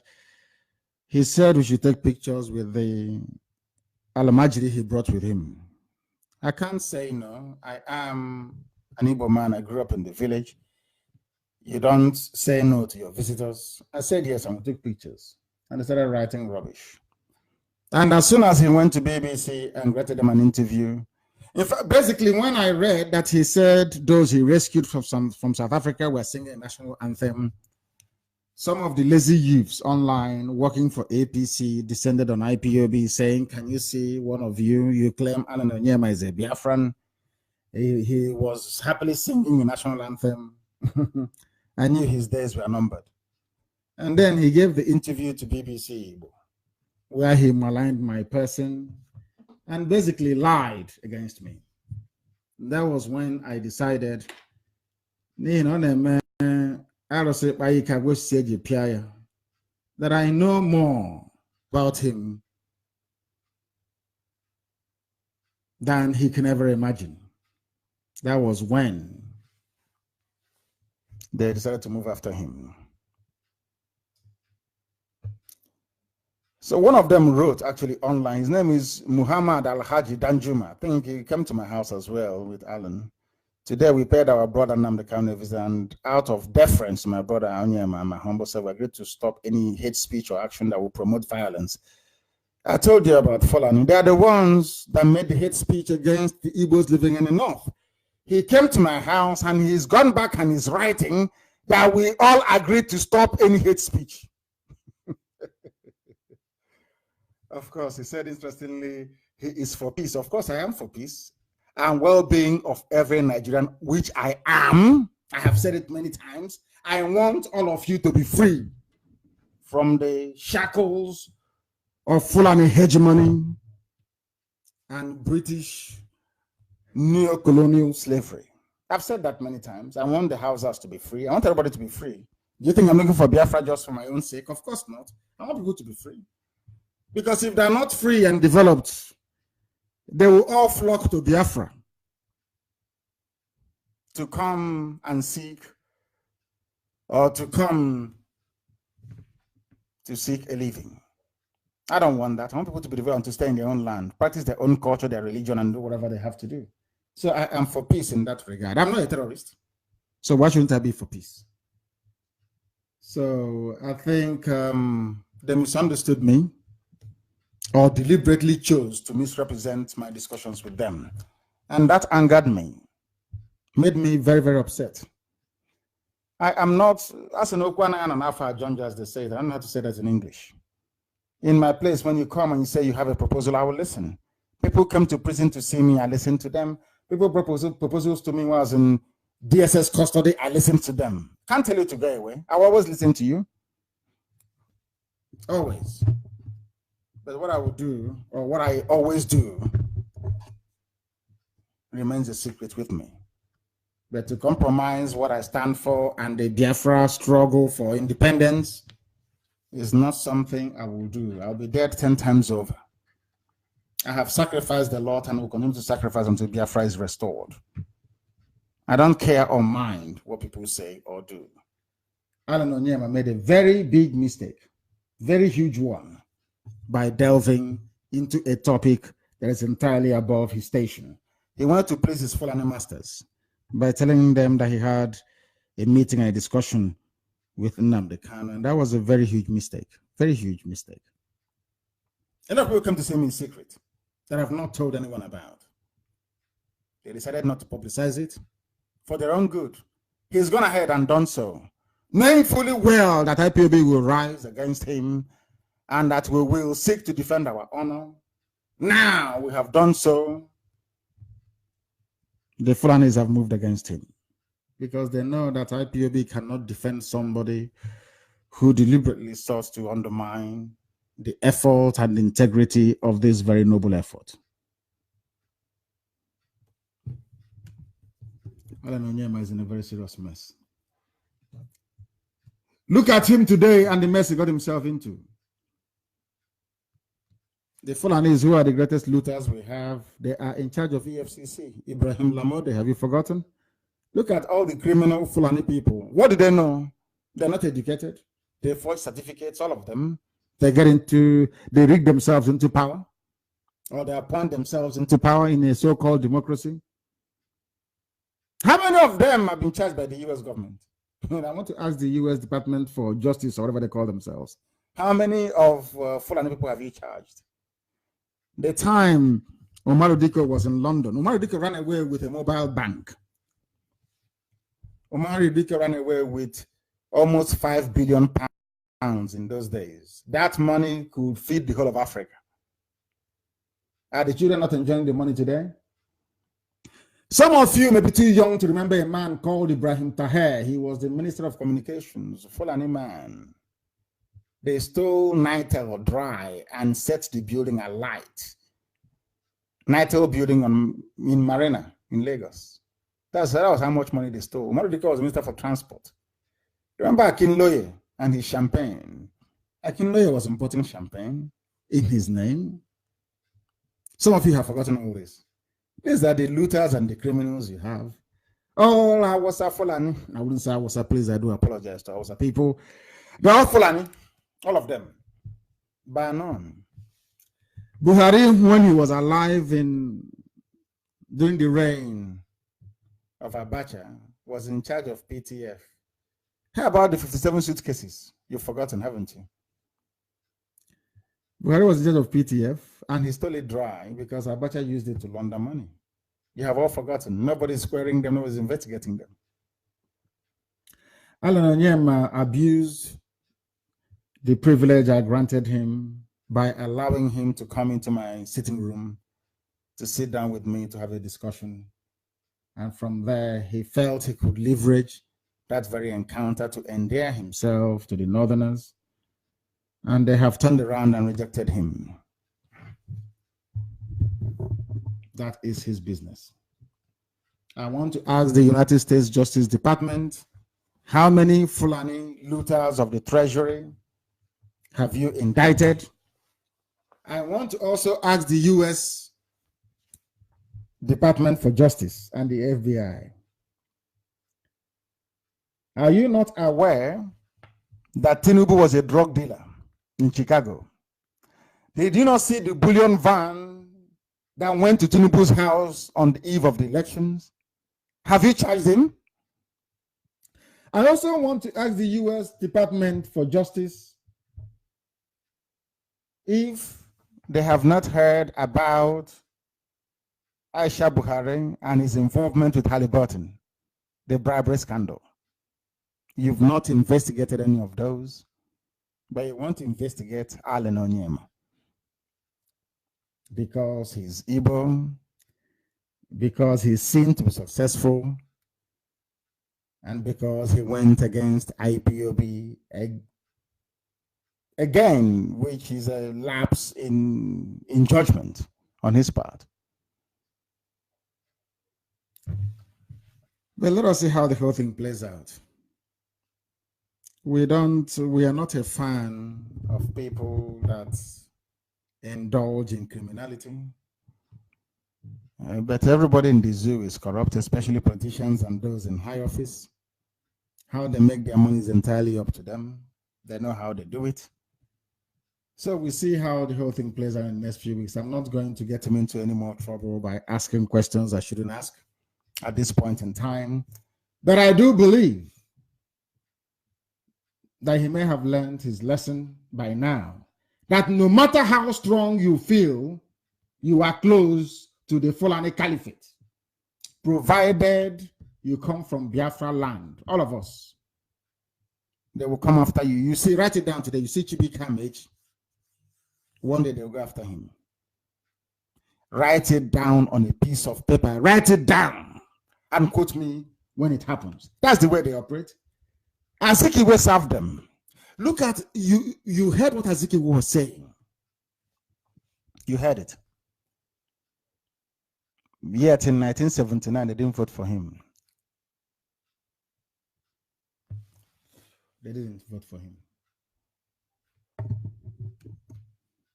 because he is a Biafran and they don't trust him.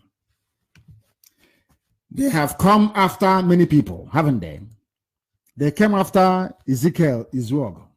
They went after Ibeto. This is after saying we are one Nigeria. Once you come out and say, I love Nigeria more than even the Fulani, you're finished. They don't believe you. They don't trust you. Look at the interview of Junaid Mohammed today. Look at what Arewa Consultative Forum are saying. But at the height, I wouldn't say at the height of agitation, in 2015, the whole Arewa came to Enugu for a meeting. They called the stupid Efulefus in Ohanese. They attended a meeting together. Let's build Nigeria together. Today, they're telling you now they have the power. They have INEC. They have the judiciary. They have the media. They have everybody. They have the Senate and House of Reps. They're not telling you to go to hell. All they will say is that the population of the North is more than the South. So regardless of what you do, they are more in number. So they will claim and they'll give themselves victory. And you wail for a few days on social media and you go back to buying a liter of petrol, 280 naira. And that'll be it. And when you hear that IPOB is rallying or agitating to save you, you take out of frustration and your hopelessness on IPOB when you should direct it against Fulani people. That is how sad our people are. Look at Ibeto. I remember Faneka telling me when we met in Kuje that Ibeto was suffering in EFCC custody. What was his crime? He dared to sell cement like Dangote. America is looking for who to investigate. Let them not anger us because we are watching them. If they escalate this thing tomorrow or day after tomorrow, then we'll all give FBI the names of those to investigate and where their money is, where they banked all the money that they looted from the zoo. That is something that they must understand. That is something they must know. We are not going to give up. Not now, not tomorrow, not ever. We will not surrender Ireland to them. Of course not, we won't. Because as I said before, I grew up in the village. So we'll deal with the enemies of our people first, and then we'll deal with Ireland later. But right now, we are going to defend him. We will defend him. And from tomorrow, we'll give FBI the names of those to investigate. People that actually looted the treasury. And be rest assured that Babangida's name will be there. When we submit your name, we'll also tell them where to find the money that you looted from the treasury. So since FBI is now interested in tackling corruption in the zoo, we welcome them. We welcome them with open arms. We are now going to give them the names of those to investigate.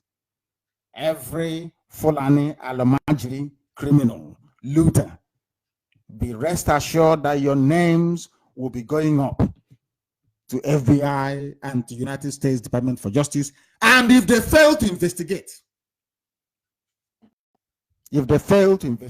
then we will make the case that Onyema's case is victimization, a continuation of the economic emasculation of the Biafran people, which we will not tolerate.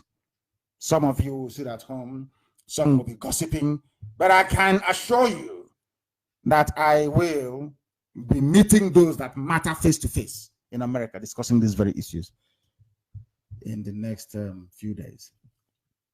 So we'll defend Allen, but I'm sure he's learned his lessons. Don't lie against IPOB or myself, or else you get yourself into trouble. Don't try the nonsense you pulled next time. And Allen Onyema is the very last amnesty we are going to grant anybody. Any Efulefu caught up in one Nigeria mess, from today onwards, we will not defend that very person. Unless you identify with Biafra. Unless you identify with IPOB. If you don't identify with IPOB and with Biafra, We will not defend you in the future. As simple as that. Then you will bear your cross. It is as simple as that. Innocent, we defended. Ibeto, we tried our best. They pulled down or they tried to frustrate Bat Nnaji as well. The list is endless. And as one of our brothers wrote very movingly, Agunze Onwoka, only a fool would want one Nigeria. Only a fool will want one Nigeria. No sensible person will want one Nigeria. Allen Onyema served the zoo and now has come back with shame. But we must defend him. We must defend him because the Almajiris, they hunt in packs. That is something that you must know. They hunt in packs. That is something our people must know. Even Amnesty International released a report accusing those governing or ruling the zoo in the name of Buhari. They accuse them of oppression, intimidation, disregard for the rule of law. Also, the American people will be hearing about this and how much that Abba has made. They have opened up a can of worms, I'm telling you. Because FBI will investigate, is it Yusuf Buhari? What is Buhari's son's name? The fourth richest person in Africa. FBI is going to investigate him and investigate Aisha as well. We'll make sure it happens. You know, in the USA, they follow due process. Once the complaint comes in, it has merit, they will investigate. So it is not just Onyema. No, whoever suggested that Onyema should be investigated, you've made the worst mistake of your life. Every Alamajiri, every Fulani, every criminal in the zoo will be investigated, including Tinubu. Everybody. Since they have started, everybody, we will supply them with every information they need. So they shouldn't worry. Since FBI wants to come in to dabble into I wouldn't say Biafra because Onyema doesn't even support Biafra. Since they want to continue where they stopped, where some parts of the Western world left off after 1970, after killing 3.6 million of us, you took our money, you removed us from every sphere of influence in Nigeria, and now the few people we have that can afford 3 square meals in a day, you want to destroy their businesses. Maybe so Dangote can float an airline. You destroyed it, but Dangote started enjoying monopoly. Our people don't reason very well. They don't want to see any of you as a millionaire.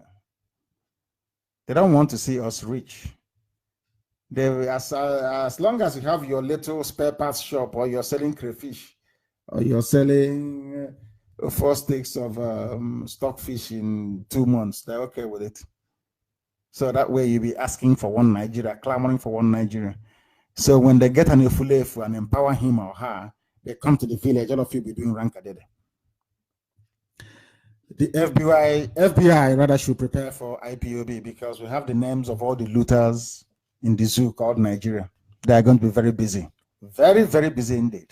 We assure them, unless they drop the charges. If by tomorrow morning, we see in Yoruba newspapers, Allen this, Allen that. I saw the headline today from Nation newspaper. They say those that live in glass houses should not throw stones. You don't throw. For Tinubu paper, Tinubu owns Nation. For Tinubu to splash the picture of Allen saying indicted for fraud and corruption, in that USA, we will see Tinubu there as well.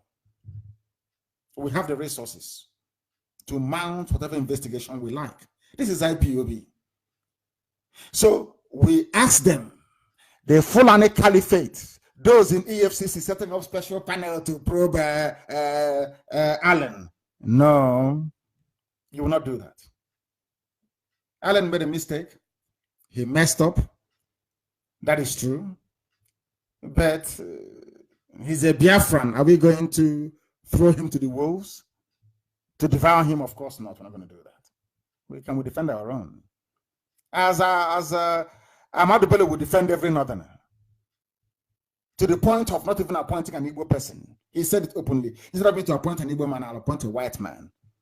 So we must learn to defend our own. But let me repeat that this is the last time we will do this. If you come out again, any of you, if come out again to say one useless thing about Biafra, or try to eulogize your one Nigeria, or preach one Nigeria, if you get into trouble, IEPOB will not defend you again. We go to the issue of the people that is having a referendum, because rather very sadly, our people don't quite understand the meaning of referendum, especially those in the zoo. A very small region of Ethiopia have just become autonomous, or should I say independent. And when I was contemplating the reason why Ethiopia will grant one of their regions the chance to express their will via a referendum, something struck me. That if Ethiopia is the only country in Africa not colonized by the West, perhaps they have a different way of reasoning. It is only in the zoo that the media will not tell you that Ethiopians recently held a referendum to create a new state for their Sidama minority group. As I was saying, now I know why Ethiopia was not colonized. They reasoned differently. Compare Ethiopia with the British zoo called Nigeria and tell me if you cannot see any difference. In West Africa, we love to be enslaved. To be submissive to an external force is in our DNA. Can't you? Do you know why they kept coming to the Bight of Biafra to empty people across the whole of West Africa? Whites. Do you know why? Because we are submissive to extend. We only have strength when it comes to your fellow brothers. You have strength and energy. You'll be doing videos morning, noon, and night, writing junk all over the place. When it comes to fighting an external enemy, no, we are not good at it. My question tonight is this: why do we love to be slaves? Why? A tiny portion of Ethiopia is independent because they all came out and fought for it. Because we know that independence is agitation is a very expensive business. Of course it is. Everybody must rise up to make sure that we free ourselves from the bondage called zoo. We are the people being sold in Libya. We are abused all over North Africa. We are killed in Arabia. We are dehumanized in Europe. We are spat upon in America. We are imprisoned in Asia. And we are used as lab animals in South America. We are deported from Australia. Yet we have failed to acquire any self-pride or to even look at ourselves as equal human beings to all these people who are dehumanizing us. We don't like taking risks, but thank goodness for IPOB. Without risk, we cannot be free as a people. Nigerians, or should I say the youths of the shameless British created zoo called Nigeria, are preoccupied with watching Big Brother, gossiping, and praising election riggers instead of fighting for their right.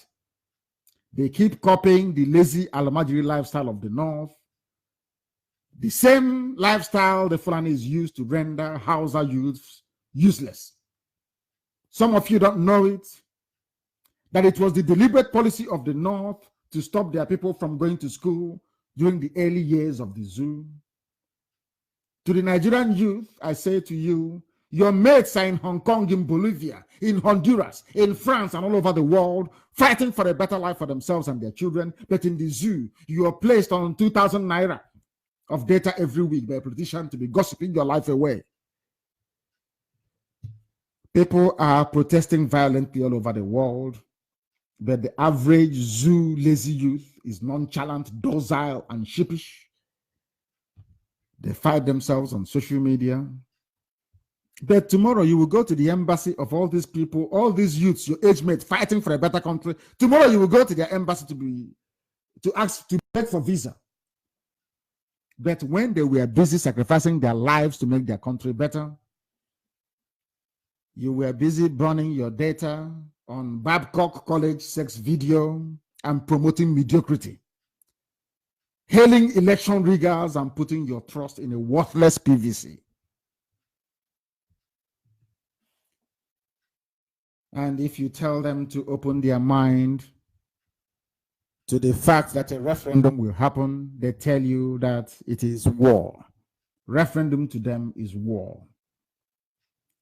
They don't know that referendum is a pure democratic process through which people decide what happens in their society. Ethiopia is one. That is why Channels TV will not report it. Because to them, it is better to say that a call for referendum is a call for war. But will they learn? I very much doubt it. You've been with us for nearly 3 hours this very evening, and I pray that you will join us in the near future for another live broadcast. But in the interim, I would like you to ponder and to reflect upon what you've heard this evening and pray to Chukwukika Biama to give you the wisdom, the knowledge, and the discerning mind to appreciate what you've heard and to be able to act upon it. As always, Radio Biafra is an exceptional platform. Here is where we worship.